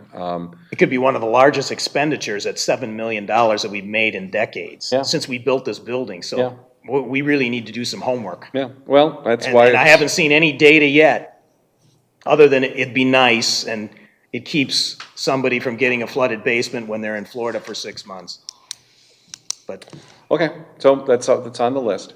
Let's see, determine federal COVID funding priorities, that's kind of a dead issue now. We'll not have to worry about that.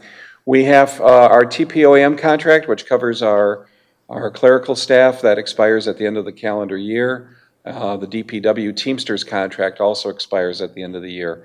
I don't want to get into labor negotiations in a public forum, but at some point we'll have to have a briefing with you all on those two contracts and what do we think we might see from the unions, and if there's anything that we would like to see, Jerry or myself, that we would like to see in a new contract that would be more on the administrative end of things. We know that with inflation rampant in this country right now, that the money is probably going to be the primary concern. how many years are these contracts that are expiring? These were, well, we Number three. negotiated, we did these when I was here, so I think these are both 3-year, 4-year contracts. Yes. So, okay, we have our contract with the Great Lakes Water Authority is also coming up this year. So we'll be working on that with Patrick and his gang. You know, this is always done collaboratively on a very regional basis, but there's also some local tweaks that are required in each GLWA contract. Typically what they do is a master contract and then we add on some things. Patrick is very good at going to those meetings and making sure that we're represented. Address district court revenue loss.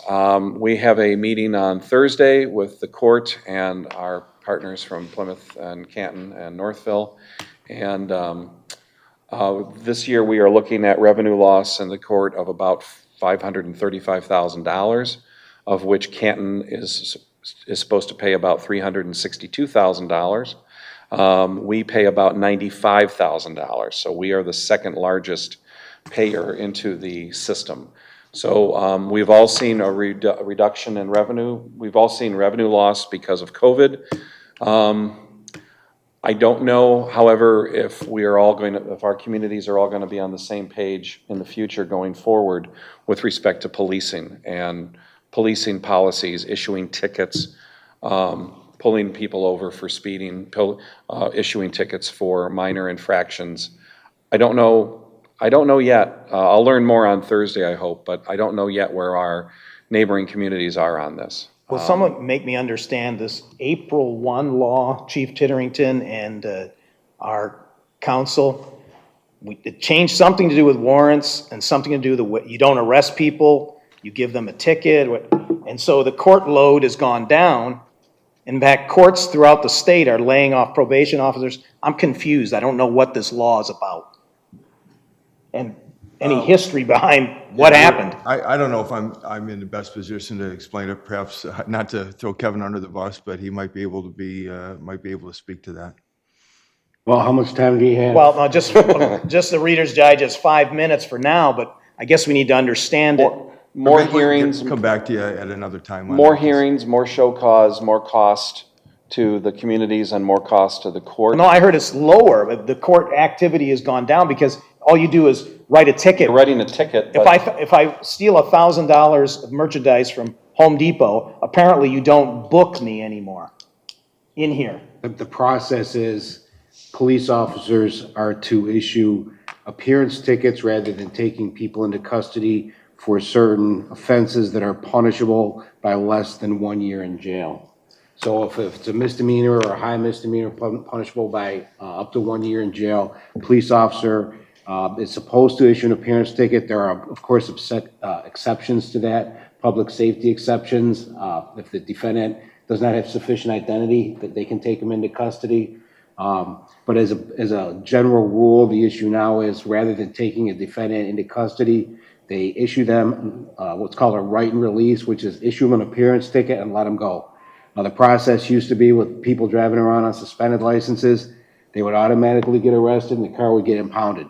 Now, if they can park the car legally, they park the car legally, they give them a ticket, the police officer tells them not to drive, and they leave.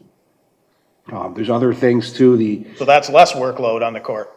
conceivably, yes, because the arraignment process will all be pre-scheduled rather than people held until there's a magistrate available for an arraignment. Until you have to go find them to bring them in. Yeah. Well, no, they don't, they never show up. Yeah. They don't Somebody show up. doesn't, that's another part of the law that's changed. This was all, this was Republican legislation that was passed by the legislature I did only a not couple know of it. years ago. It wasn't me, I wasn't part of it, but it's all You were right, just, it was April of 21. you know. April of 2021 is when it became effective. Yes. And then there were some oversights in there, for example, under the original law, operating while intoxicated was not on the list of offenses that police officers have to issue an appearance ticket. So there was some confusion with law enforcement and prosecutors. What do we do with intoxicated persons if we can't arrest them? Well, there's another statute that says if a person is under the influence, you can hold them in a holding cell until they're sober. So that's the exception that we use. That was remedied in July of 2021. So long answer is, I don't believe I don't see a scenario where we're gonna start making money again off the courts. I think we are always going to be in a deficit situation. I think it's a combination of a variety of factors. The changes in state law, policing habits. I don't know what goes through a cop's mind that if you're gonna pull over a car, is it worth it losing your life over or your career? And those decisions are made by individual officers every day. And then I also don't know about I don't know what the policing standards are going to be in Canton in particular. They are hiring social workers and not police. There's other things, I hear bits and pieces. I don't know if we're gonna learn more on Thursday, but there's gonna be a fundamental change in how they do policing in Canton. And other areas. Yeah.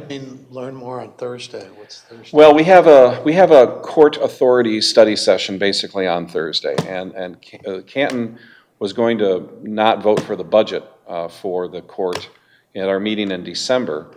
But they're on a year-to-year budget like we are. And so the compromise was that we would have a meeting this month to get Canton to vote yes, because Canton says that they've got some ideas on where they could cut and also where they could move existing funds around through budget amendments. They have a capital, for example, the court has a capital improvement fund of about $1 million.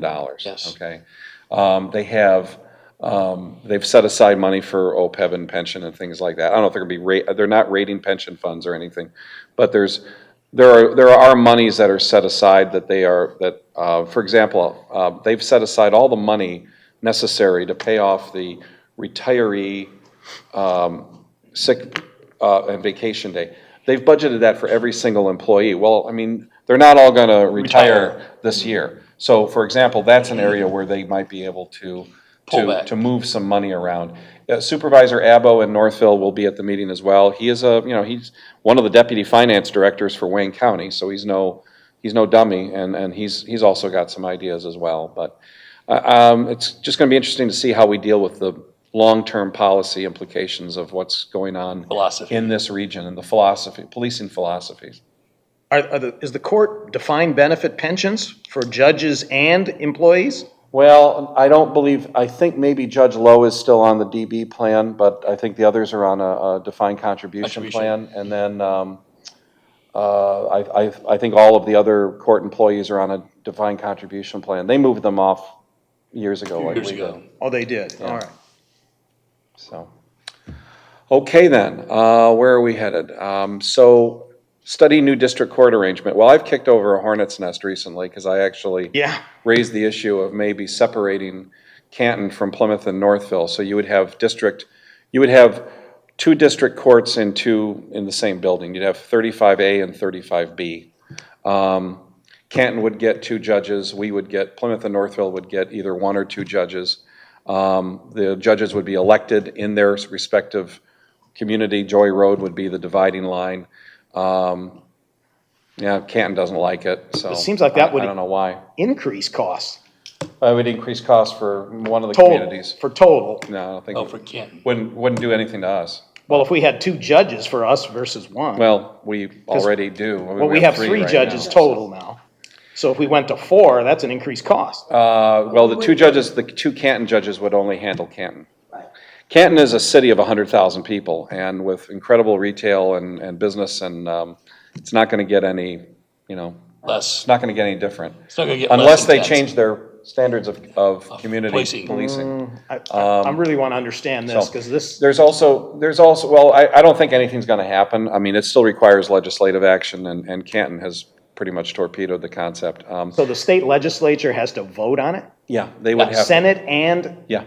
The governor has to sign it. Yeah. I mean, it's a heavy lift.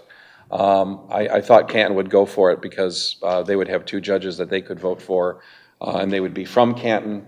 You would think that they would like that.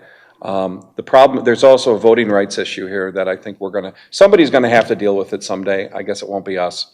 But Canton is a community of 100,000 people. Plymouth and Northville, the Plymouths and Northvilles, we're not going to get any bigger. We've got about 57,000 people. So it's just like the school district. I mean, Canton is going to dominate this region in population, and I don't know. It's going to be different. It's going to be a different ballgame. So anyway, maybe they'll send us some money. I'll keep studying it, but I don't think it's going to go anywhere. Let's move on. Determine tax status, Henry Ford Hospital. We are working on that right now. Henry Ford Hospital their staff is supposed to be in there in June. Yep. Other staff will be in there as early as March, and then they want to be open on September 6th. Also, patients won't be in there till September 6th. No, but they have told us that on September 6th, everything has to be fully operational. If you go in there with a dislocated shoulder, you're going to get service from top to bottom. So that's the game plan. So they're moving fast, and there's going to, as we've talked about this before, there's going to be different taxable entities in there. Hospitals are always nonprofits, but we may have a professional corporation of doctors in there. Yeah. We're going to have a Starbucks in there. There's going to be other taxable operations. Obviously, the outbuildings are all taxable. I don't, Yeah. even Henry Ford Optimize, I don't think is That's gonna be taxable, a yeah. problem. So who's taking the lead on this The assessor- calculation? The assessor's office, they're actively working Actively on it. working. We So just they've talked- already started? Yes, yes. And so they have a drawing and they're looking at square footage and stuff like that? They're doing what the assessors do, so. And they're gonna be fully taxed right now until they become. Yeah, But there'll be a clawback. Once they get going, they'll try to claw back some of They'll that try. money. Yeah, and they're not Call gonna claw back back through the all state of it. tax tribunal? yeah.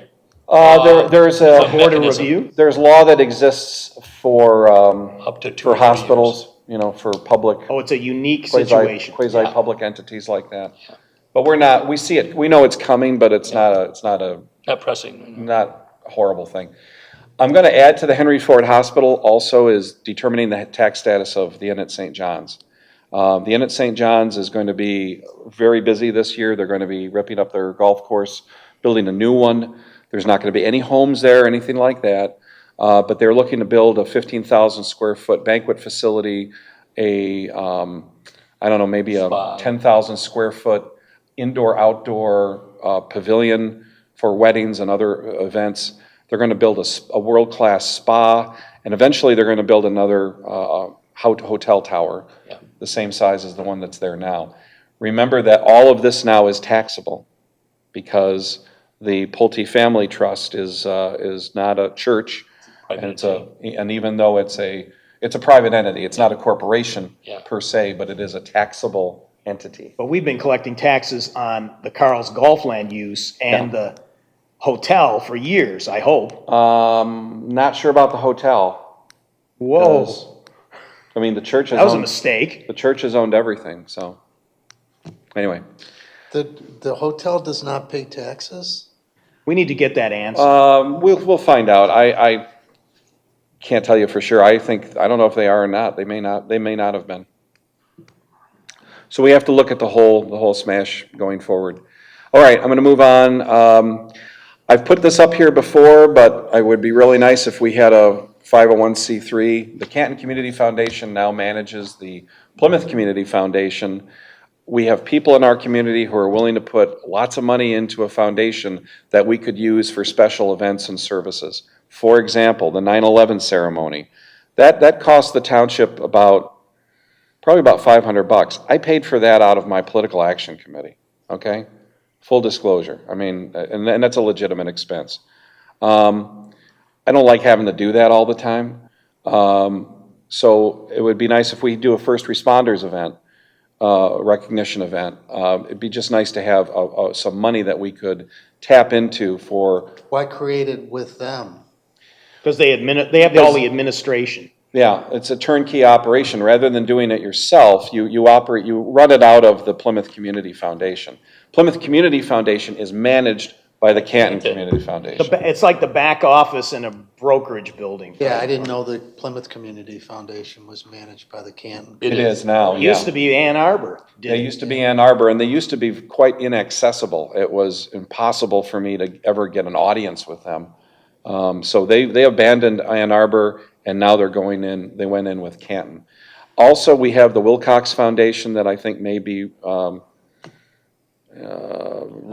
reforming itself, maybe Yeah. going in with Canton as well. Wilcox is trying to deplete their, Yeah. whatever you're you right. call it, their legacy or. Yeah. The legacy, yeah. I think they're gonna fold in with Plymouth Community Foundation or directly with Canton. I would just like to work with the Canton, I've talked with Canton Community Foundation quite a bit already. We already have a fund with them right now for Police emergency. police and fire assistance to people in need if their house burns down or they need a hotel room or something like that. We can do that. So I'd like to try to expand on that. It's not a lot of money. We're not looking for $100,000. I know there are people in our community right now. I know John Stewart knows people who would easily write a check to get this off the ground. Well, it would be nice to have a foundation for special events. Yeah.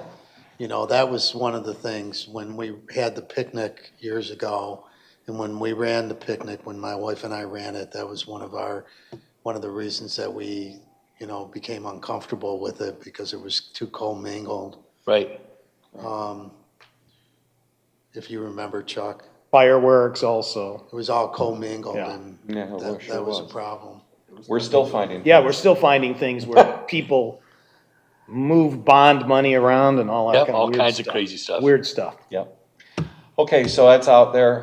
Next is ordinance change. This is also from last time. I thought we did that. No, we really Are you didn't. sure? No, we didn't. I thought we voted on it.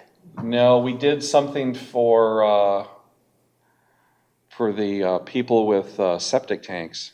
No, I That? thought we made this change and it was supposed to be implemented this September. September 2021. Kevin, is that email that I've been seeing flying around between you and Patrick? Did we do that and I totally forgot, or what? The treasurer's office, I think, brought that.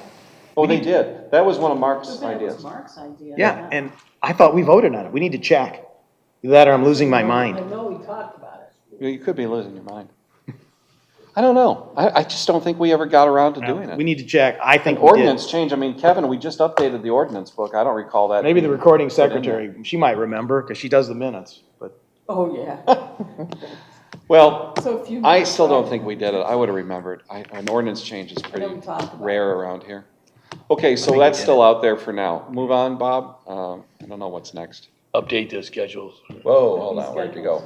Update fee schedules where needed. It's kind of a rolling item. I don't think we need to do anything with building fees this year. We're gonna make a lot of money on building fees this year because of Everything. all the new development going on. Where do we put the excess since you're restricted on where The you can? fireworks fund. But that's definitely why we don't want to raise the fees because we'll have too much money that we can't do anything But we with. we don't bank that. We give it back to the developer. Sherry Parmelchuk and Ken are very, very good about that. Yeah. And I know Ginger would like to codify that policy Yeah. in a, for us internally to develop a policy on return of overage on bonds and yeah. escrow and things like that. So, I don't know, Jerry, if you want to update the FOIA fee schedule. We're gonna be looking at it with the police department. Yeah, licensing, we really don't do a lot of licensing. Dog license is about all I can think of right now. Yeah, used car. Yep. Yeah. Study methods to reduce employee healthcare costs. Chuck, that would fold in the attestation issue, but we also want to look, especially now with 2 contracts up this year, what other, But we have that patchwork of retiree. It is an administrative nightmare. yeah, you've been part of those. I mean, we've all been in, Right. you've been in on all those discussions. It's a mess. Well, the work has already been done, but we could have done it. We can do it if we have the intestinal fortitude. Well, attestation is not. No, I'm talking about separate from that. Yeah, Okay? well. And Mark indicated he thought there was no problem, it was handled, but the administration around it, if you have 20 different plans for 150 people or whatever, it's just, Well, it really goes into the contributions from the employees and the co-pays and all of that. And there is some levels of service that differentiate between retirees. Different, But yeah. we are talking for the most part about retirees. And I don't like to bring that up at the bargaining table because I don't want the unions negotiating for retirees. Retirees. And then it gets us back into the whole, emotional issue that we had with attestation. But we all want to reduce healthcare this costs. is completely separate, and No, but retirees, you can draw a box around retirees. Yeah. You use the word retirees and everything comes into, play, potentially. No, what we would If it- do is we From an would, emotional standpoint. we would put the retirees to get a more economic buying power and administration efficiency. They would be using the employee, we'd have a couple of plans and they'd be hooked in with the active employees. Employees, Yeah. right. And they might be better off. Well, again, that's a goal for this year. We all want to reduce healthcare costs. Switching payroll processing from ADP to BSNA, this was also a holdover from last year. We just got really bogged down in other stuff between Ginger and the budget and COVID and the extra auditing work that we needed to do.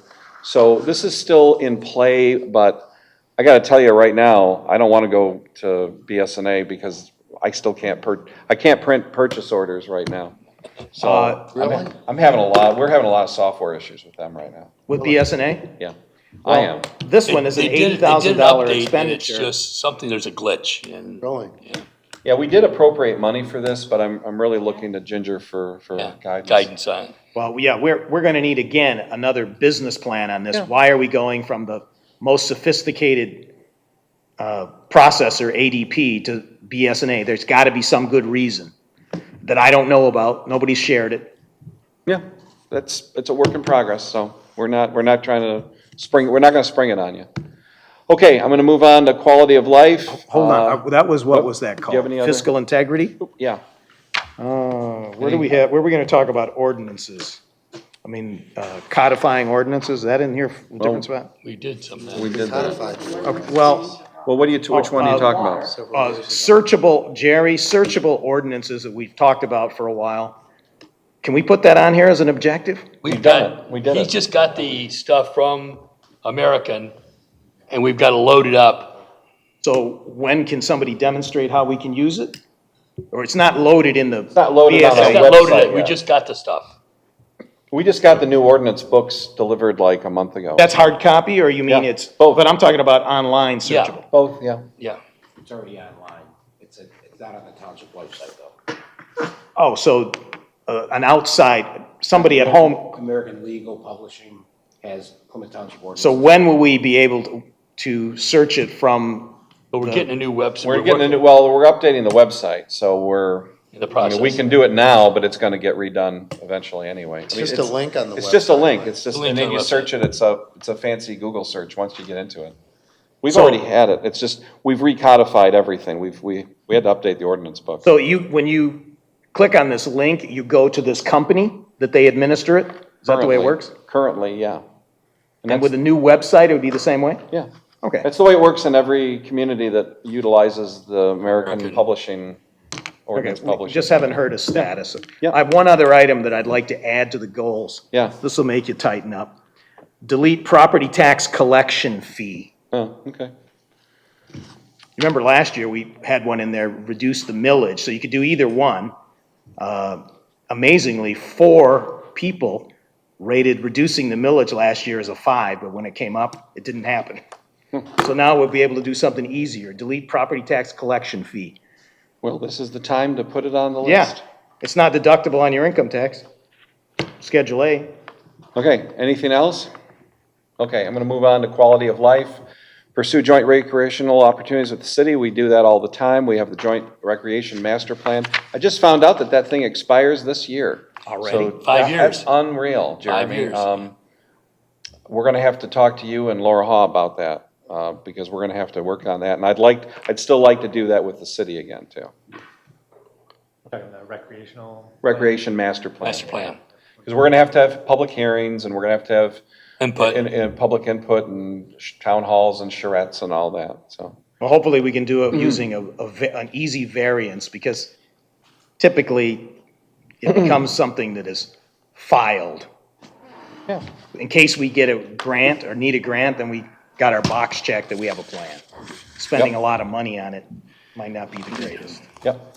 Okay, increase walking, jogging, biking options, that all goes to sidewalk gap replacement and all that good stuff. And, you know, I'm not looking to install bike lanes or anything like the city has done, but there's certainly a lot that we can do to increase that kind of access.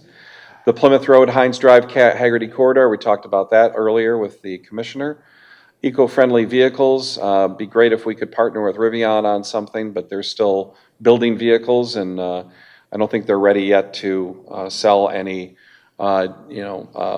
DPW vehicles or senior buses to us yet, so. Well, maybe we could be on their test schedule, seeing how well one Yeah. of these vehicles work. I see them driving around town. In a commercial situation. I see the trucks. I would love to have us get a couple of their current vehicles, and we can use them, for DPW or police or something, but we're working on it. Rivian is still a very interesting company to deal with, They're still very possessive of their product. Yeah. Pursue golf course entrance off of Ann Arbor Trail, I'd still like to revisit that. We've got the plan in Absolutely. place. We get a lot of complaints about the access onto Powell, at Beck and Powell. Yeah. I think what we did. and we- Dangerous. We talked It is about, dangerous. we talked about this at a meeting a couple meetings ago. Part of this is on me. I just kind of thought everybody would welcome this project, and it was not. So I think we have to pitch it differently to the neighborhood to the south.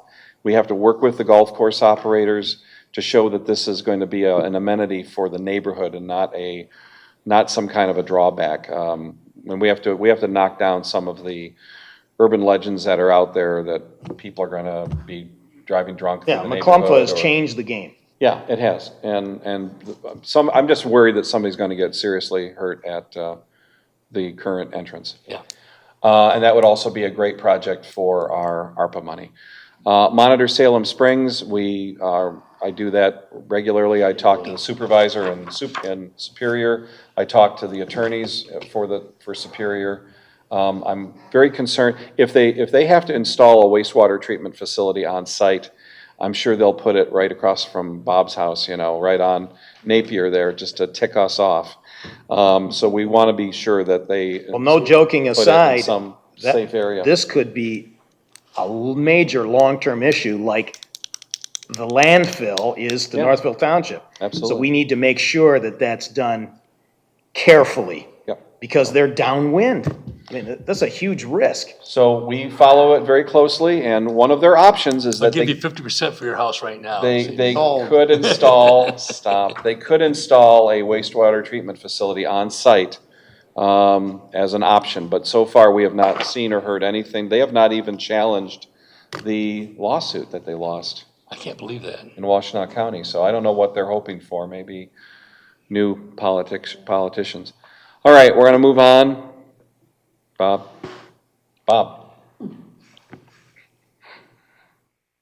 Clean up and repurpose the wooded area at Gulfview Park. This was on the board last year as well. This is the wooded area north of the infamous massive parking lot. We'd like to finally get some wood chips in there and clean that up and make it a little nicer. Well, right now, a lot of gravel and dirt has been dumped in there. So it's like ski moguls. So you're gonna have to level some of that out. Right, yeah. No, this is not that same area. This is the wooded area north of the. Yeah, that's where the parking lot. That's where all of these, Oh, the you can see- massive parking lot? The massive parking lot, the Ron Edwards parking Well, lot. that's not Gulfview Park. It's not Gulfview Park. I'm Isn't talking that about clean up and repurpose the wooded area, Forest Walkway area. We didn't mean to say Gulfview. No, you know what, I did mean that. Yeah. I got a lot of wooded area here, because I'm seeing upgrade forest walkway area at Township Park, that's, Yeah. okay. Let me back up, Chuck is right, we're all kind of right and wrong here. You guys know that at the Gulfview Park, the Triangle Park there, Yeah. there's the beautiful rolling hills, but there's also a nasty wooded area where there's a lot of one corner. debris and junk that's been dumped there over the years. It would just be great to clean that up, put some pathways through there and make that an amenity. So Yeah. that's what I'm talking about, yep. Yeah. Update Shearer Cemetery, the Historic District Commission and Wendy Harless have been working very hard this year to identify and remove trees, dead trees. They're going to be doing it's called LiDAR, which is a ground penetration radar system. They're going to go out there, they have some friend at the state, we're not paying for it. Got some bones. For some They're bones. going to do a underground radar survey to see exactly who's there and who isn't.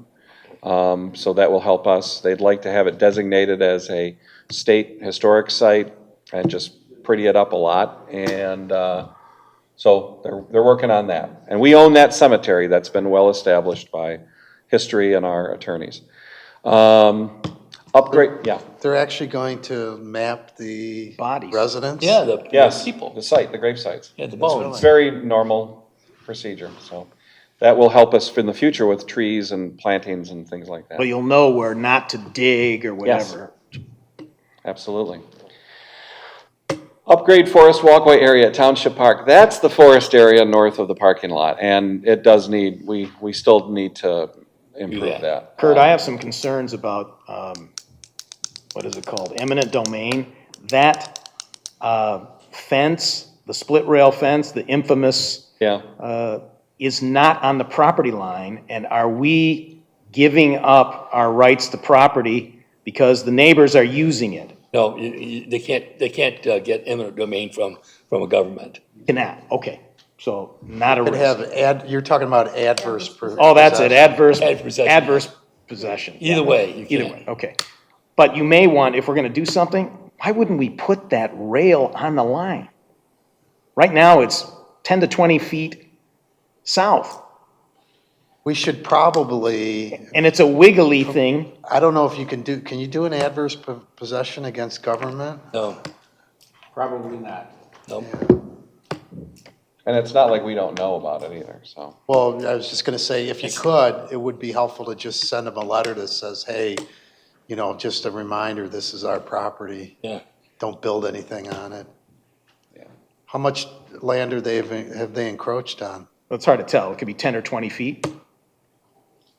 Well, we could probably, Jeremy, we might want to just do a quickie survey and We've see what's surveyed going on. that several times over the years. I don't know if there's drawings out there. In fact, they actually surveyed it when they put the fence up. Yeah. But because they had some problems or whatever, they wanted to put it on top of the cable lines and Yeah, cut them. and- Yes, they they did. damaged cable lines and That was another cost us wonderful, about $3 or $4 grand. that Yeah, was another wonderful project. so anyway, that was scrambled eggs. But Jeremy, there is a plan, the couple administrations ago, they did put together a recreation plan for that wooded area. There's benches and tables and stuff. I know that the previous staff decided just to build some things out there and none of it's ADA compliant or no, wood's not inspected, there were no permits pulled, I mean, it's just, No, it's all just it's over random, waterway. random stuff that people did, so. We did get pricing on that fence replacement too, like, I think it was last spring. The fence replacement though is at the golf course, that's the fence that runs the length of Ann Arbor Trail.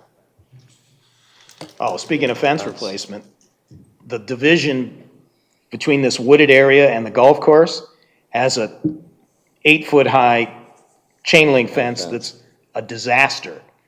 Yeah, trees have fallen on it. Yeah, Yeah, we've thought about pulling that up, but we just don't want people walking into the golf course and getting a free, Or just getting hurt too. I or mean, getting well, hurt. maybe we should clean it up and re-stretch the wire at least. Yeah. Good. It's just I just don't chain wanna link fence, it's Draw a pretty, lot of attention to it. I mean, it's kind of a, I mean, unless you live around there, you really don't get involved. Okay, so we're good on that, Bob? So the next thing here is, welcome sign. welcome sign. This is just another big hairy idea for the future. When you get off of M14 at Sheldon, where the Hilton Gardens is and TDM, it just T-bones right there at Sheldon. It would be a nice thing to have like a big welcome sign there that would say, welcome to the Plymouth Northville community. You could have us, kind of encourage people that there's Plymouth is that way, Northville is that way. I know that the Inn at St. John's and the Pulte Foundation is looking for projects in the future. So that might be something that they might want to use and they could advertise as well. So Bob has discovered the site there. Okay, let's see, what else do we have? Purchase new senior buses. This is along the lines of the ambulance issue. We had quotes last year for a new senior bus, and these are more like big vans. These are not like the school bus things that we operate now. We just put in a request, again, just a quote, and they said you're not going to get anything until 2023, and they don't even know what the pricing is going to be or when it's going to be delivered or anything. But this is another case where I've got a significant local business that would buy us a bus right now if they could. And I think that the second bus could be purchased via other grants and donations from either private corporations or from civic-minded groups. We have the ridership demand. Yeah, we still do. I mean, it's mostly people from the city. So I don't want to spend, I don't want to spend township money on these buses. I'd rather have them donated or come through some other third party. ARPA could pay for it also. Yeah, it could now, it could now. So we need to talk to the city about this too, because 65% of the ridership is from the city. And the city does not want to take that bus service back. Mural at old concrete pad at Township Park. This is that weird concrete pad at Township Park, so people would like to have kids go out there and have like murals and things on it. Just again, it's an idea. Would like to add a couple of basketball hoops. That's what was there before. Yeah. There was about half a dozen there before. That They were weird cut off. But why did the basketball hoops get taken down? I don't know, I think it was before my time. Vandalism? People Don't didn't know. like people playing basketball. Midnight basketball. I don't actually ever remember them seeing them. I thought it was shuffleboard. Now, you can see where they were, well, that was some of it, but you can see where they're cut off. The box section of the poles are still in the concrete. Yeah. But it might be an opportunity to provide some recreation for youth. Yeah. So something to think about. EV charging stations at Township Hall. I'm working with DTE right now on maybe installing at least six or seven EV charging stations here at Township Hall. Will they be metered? Yeah, put them way I at don't the, know. way I at mean, the other end. I don't even know where they're gonna go yet. Way so. over there. But will they be metered? In other words, I don't want to provide Not the near free me. electricity. No, we're not. No, the township would not be providing free electricity.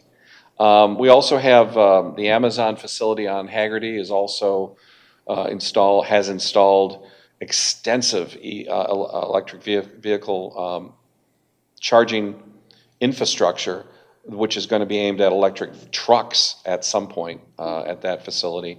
And also the new supermarket that's supposed to go in next to LA Fitness is also Going to have looking to EV. put EV charging stations there as well. Did LA Fitness change its name? Yeah, that's what. Yeah, they've rebranded as eSporto. Is it a new company or the same No, I think people? it's the same company. What's it called? eSporto or Esporto. Seems Hispanic. Esporto. Hey. So I guess LA has a bad connotation nowadays. I don't know. So moving on, juried artwork projects for Township Hall. I'm working with. What does that mean?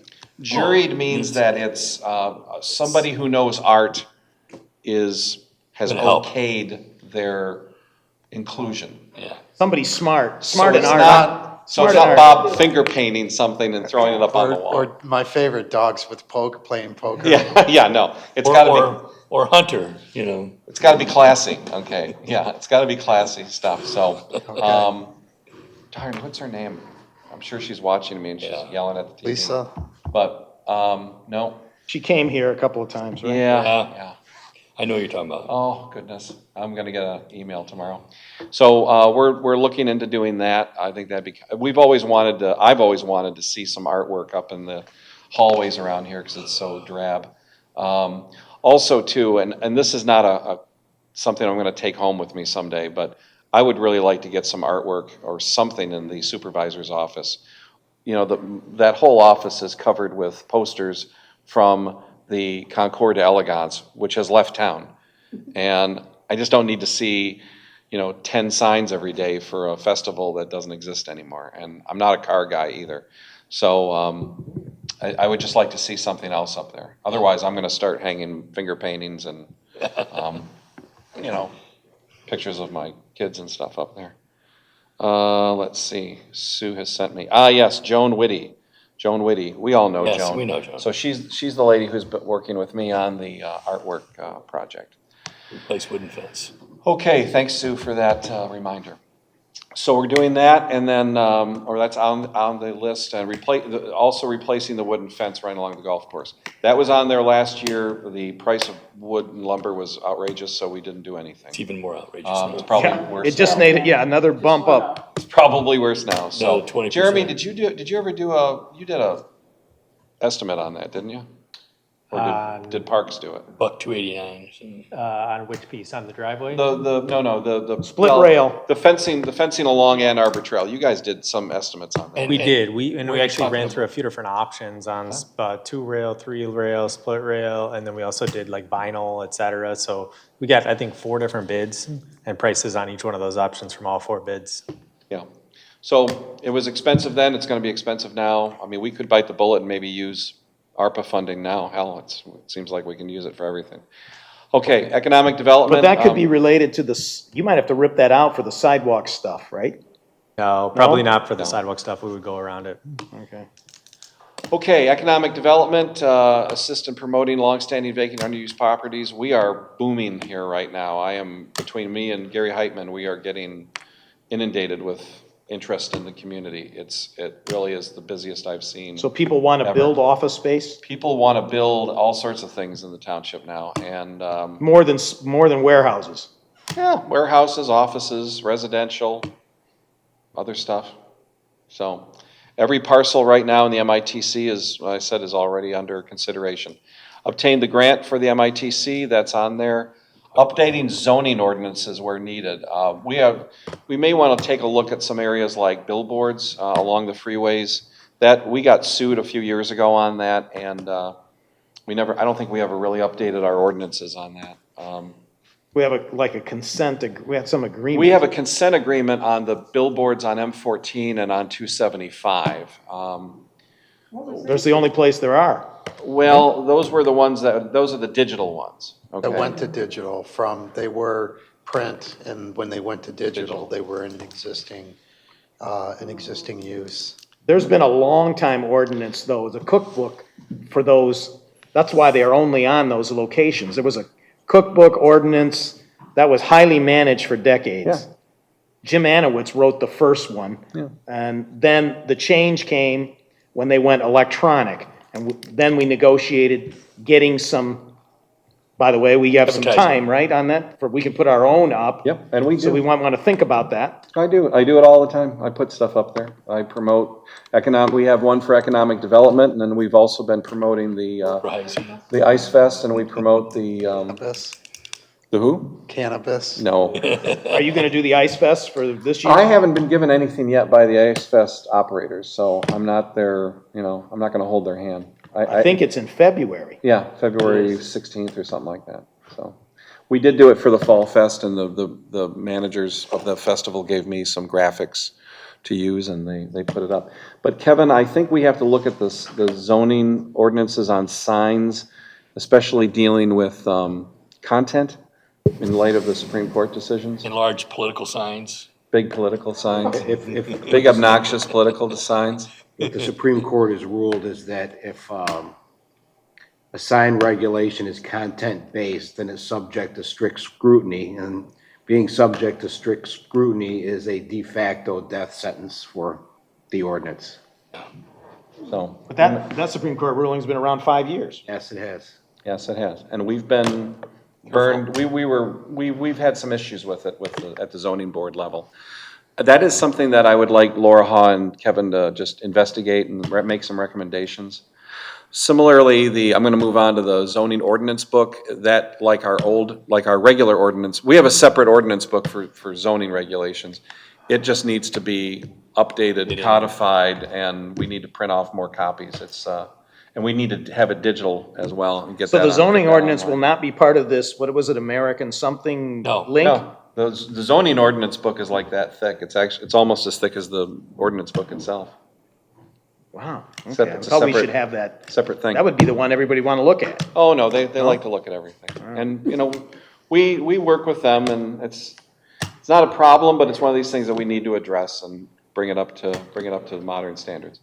Technology, speaking of modern standards, we are continuously working on cybersecurity and implementation. Bob Dorshevitz and Chuck have been working with myself and Bob Jenks on that. Does he have that spreadsheet done yet? I don't know. By the way, ARPA allows spending on cybersecurity. Yes, it does. Yes, it does. So we can allocate some money there to keep our bad people out of here. Yep. I'm going to reach out to the MMRMA on seeing what assistance they can provide. It's a new year, so when we met, it was like right before Christmas, so I'll take care of that. Develop information technology capital improvement plan. Bob has some of that. Bob Jenks has some of that done already. It's just a matter of us kind of going over it in more detail and going over it with Ginger too. Update cable TV messaging system. We've just hired a firm that's going to help us upgrade our software so that Sue and I can, mostly Sue, can put messages in a more effective manner on our cable channels.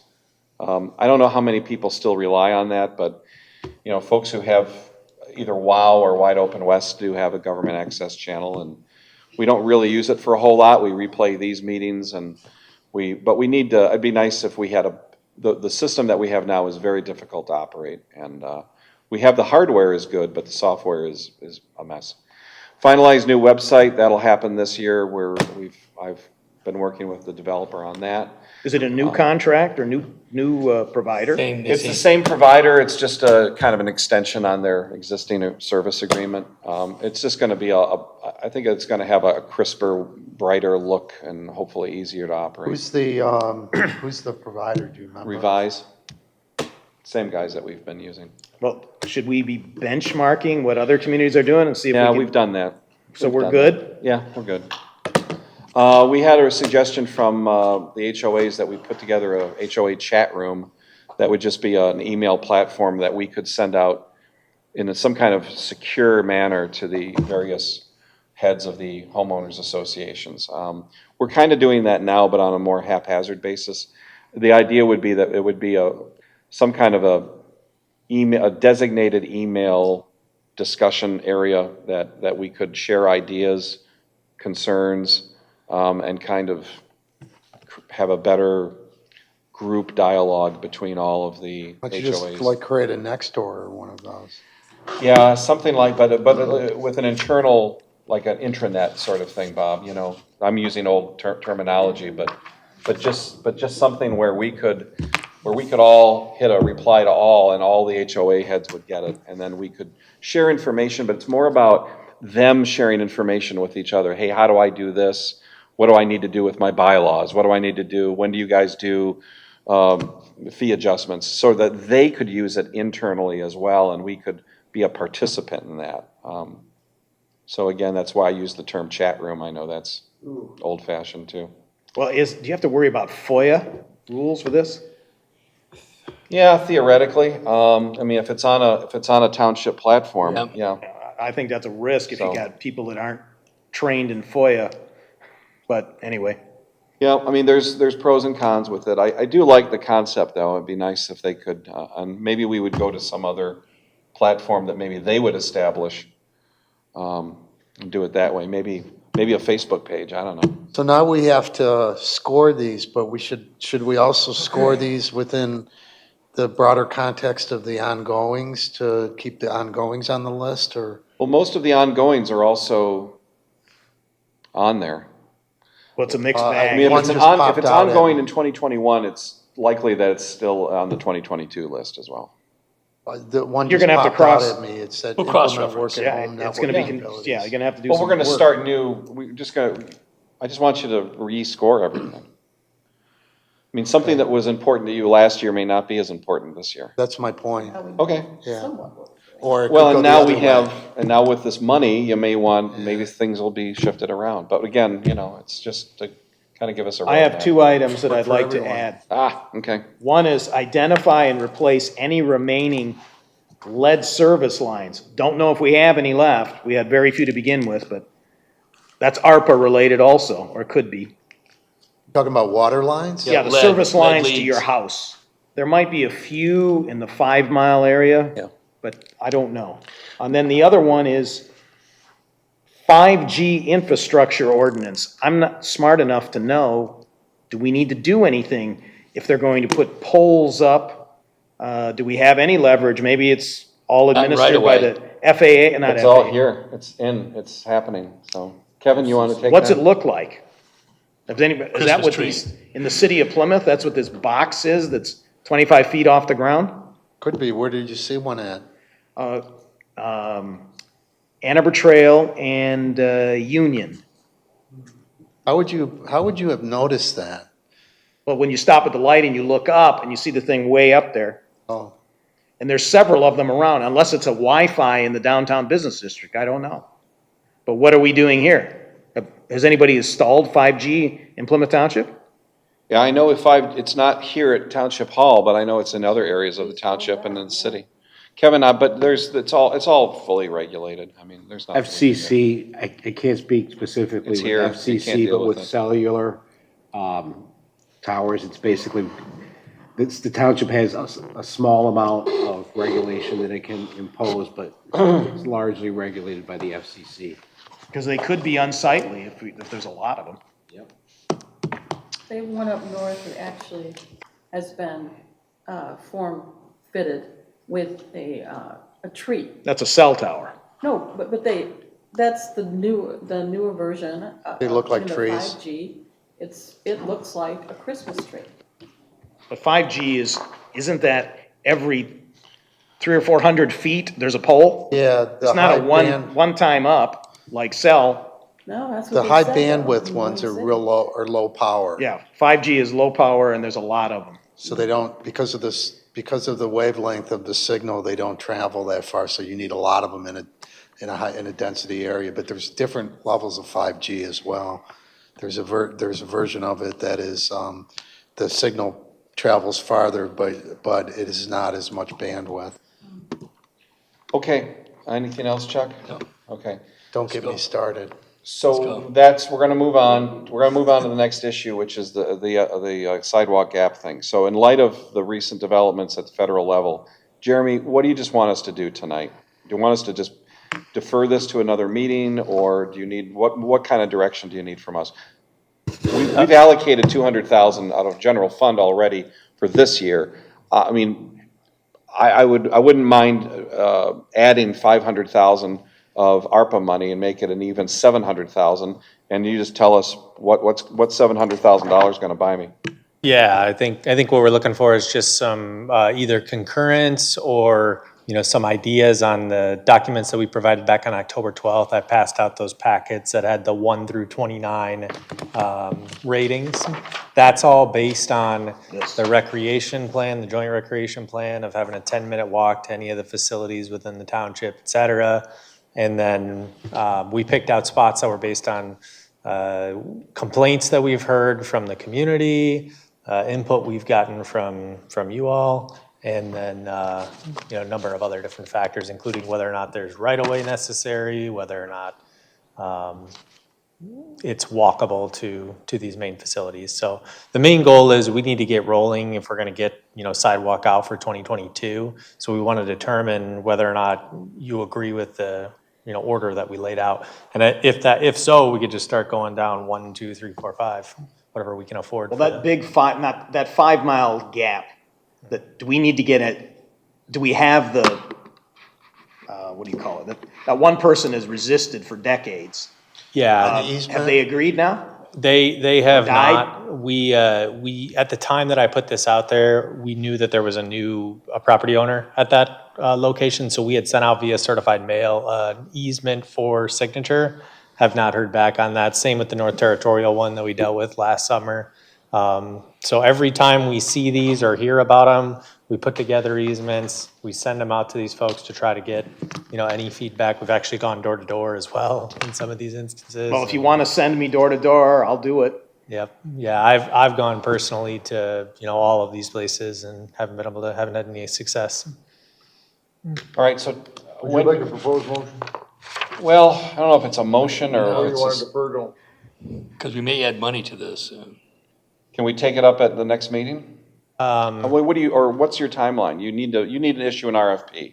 We need to at least get a topo survey going, design going, and at least get something prepared so that we can get it out to bids, because ideally we need to get it out to bids by March. Can you give us take the top, these are your recommendations that were based on Right. engineering data though, right? I mean, it wasn't just us throwing darts at a wall. I mean, it was, so I mean, can you do $700,000 worth based on your top priorities? Yeah, I mean, this list is $6 million Yeah. worth. There's about 25 million worth of sidewalks throughout the township. So we broke these down into about $250,000 gaps or so. So we could probably do, 2 to 2.5 of these. And these are all, the very first one is the one right in front of Township Park that we've been talking about forever. We just did that piece of McClumpha up to Ann Arbor Trail. So this would be to finish that out and build that go piece down to in 5 front of the park. probably.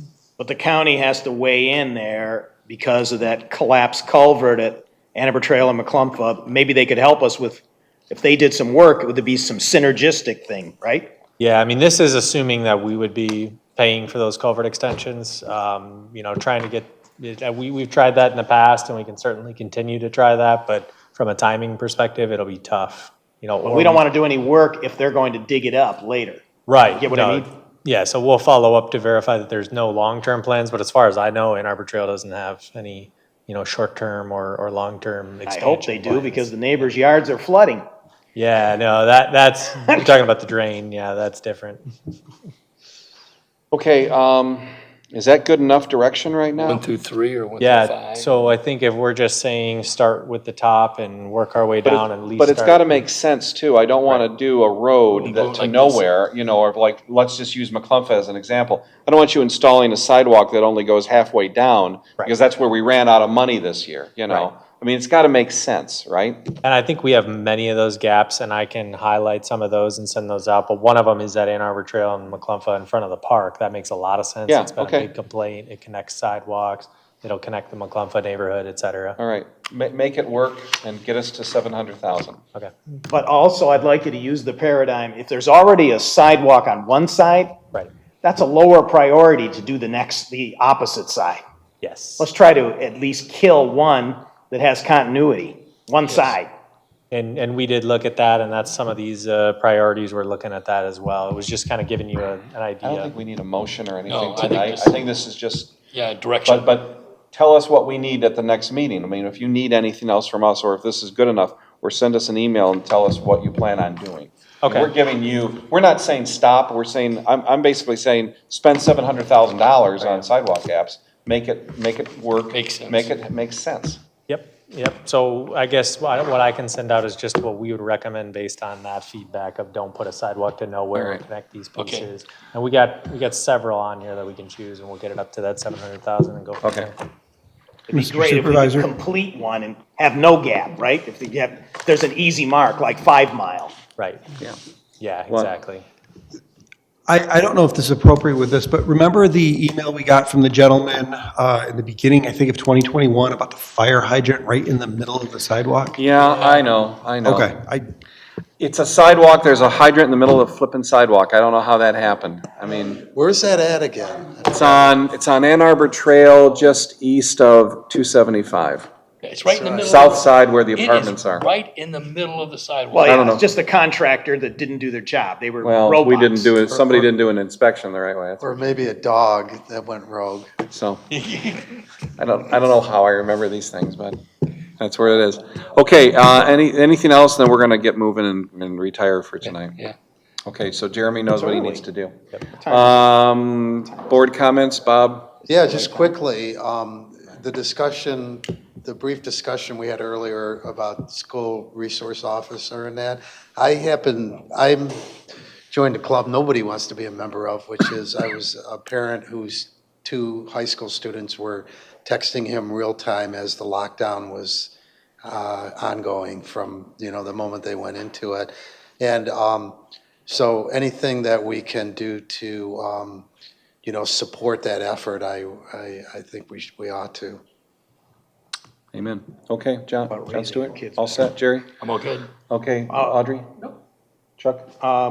Yo and Yo, Yeah. are they gonna send us an engagement letter to the board so that we know We when got they're it. starting and who We we have communicate with? Yeah, we've signed it and everything. You authorized me No, to no, sign but I anything. mean, they usually send a letter to the board saying, we're starting, please, I think this is they who will. you contact. Yeah, we're meeting on the 18th.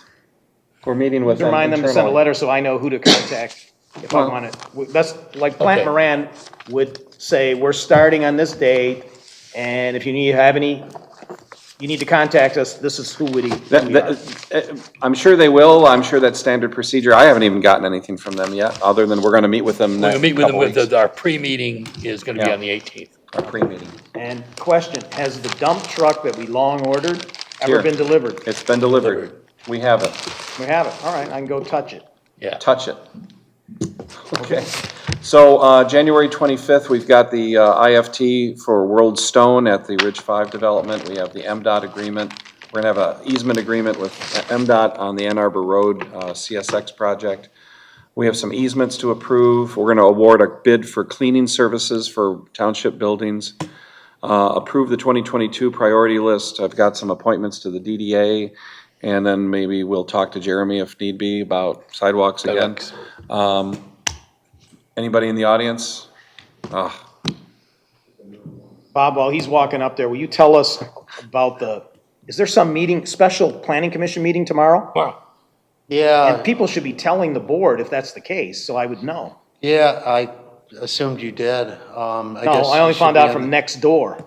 Oh, I apologize. I'll try to remember to forward that on. There was a special meeting to talk about the revised plan for the Elks property. And it was originally supposed to be a study session, I think, and then it was reframed as a special meeting. So I'll send you the materials in the morning. You guys are gonna make a big decision at a special meeting? Not good practice. I didn't call Oh, it. come on. It's properly noticed and Yeah. they're voting on it. Everybody knows what's going on. I didn't know till, Well, you need to call call my office, call the clerk's office. It's out, the notice is hanging out. I don't know what to ask for. What are we gonna say? Any special meetings today? Yeah, or this week? Anyway. It's on the website. Go on the websites, right? It's been on there for weeks. Anyway. Jeez. Come on. Okay, Mr. You sent me an Zantown. email. All right. What I want to mention is during this lockdown at the high school, I'm communicating with my granddaughter. Stuff like, oh, okay. It's pretty scary. So it's going to make a recommendation. Do a little battery pack and put it in their backpack. So they have a backup battery. Because it got pretty scary. I bought them for all my grandkids. They're very happy to have them. Okay. What do they put these lights in the front of the back row of the fire station? The new LEDs. I don't know. They just put up. No, the LEDs in the front or in the back? The front, those were put in several years ago. The ones in the back were just repaired in the spring of 2021. It seems like they're so much brighter that they're distracting right now. You sure the brand, they're not new ones in the front? No, we haven't put any Maybe brand it's new the ones in. time right of there. year because there's no foliage. They are so bright, it's very distracting when you pull it that light. Just wanted to mention it. Okay. Well, we don't have power outages then. Okay, I need a motion to adjourn. The supervisor. Mr. Clerk. I move for the adjournment of the meeting tonight. Okay, motion's made by Clerk Vorba. Is there a second? Second by Trustee Monahan. All those in favor of adjournment signify by saying aye. Aye. We are adjourned.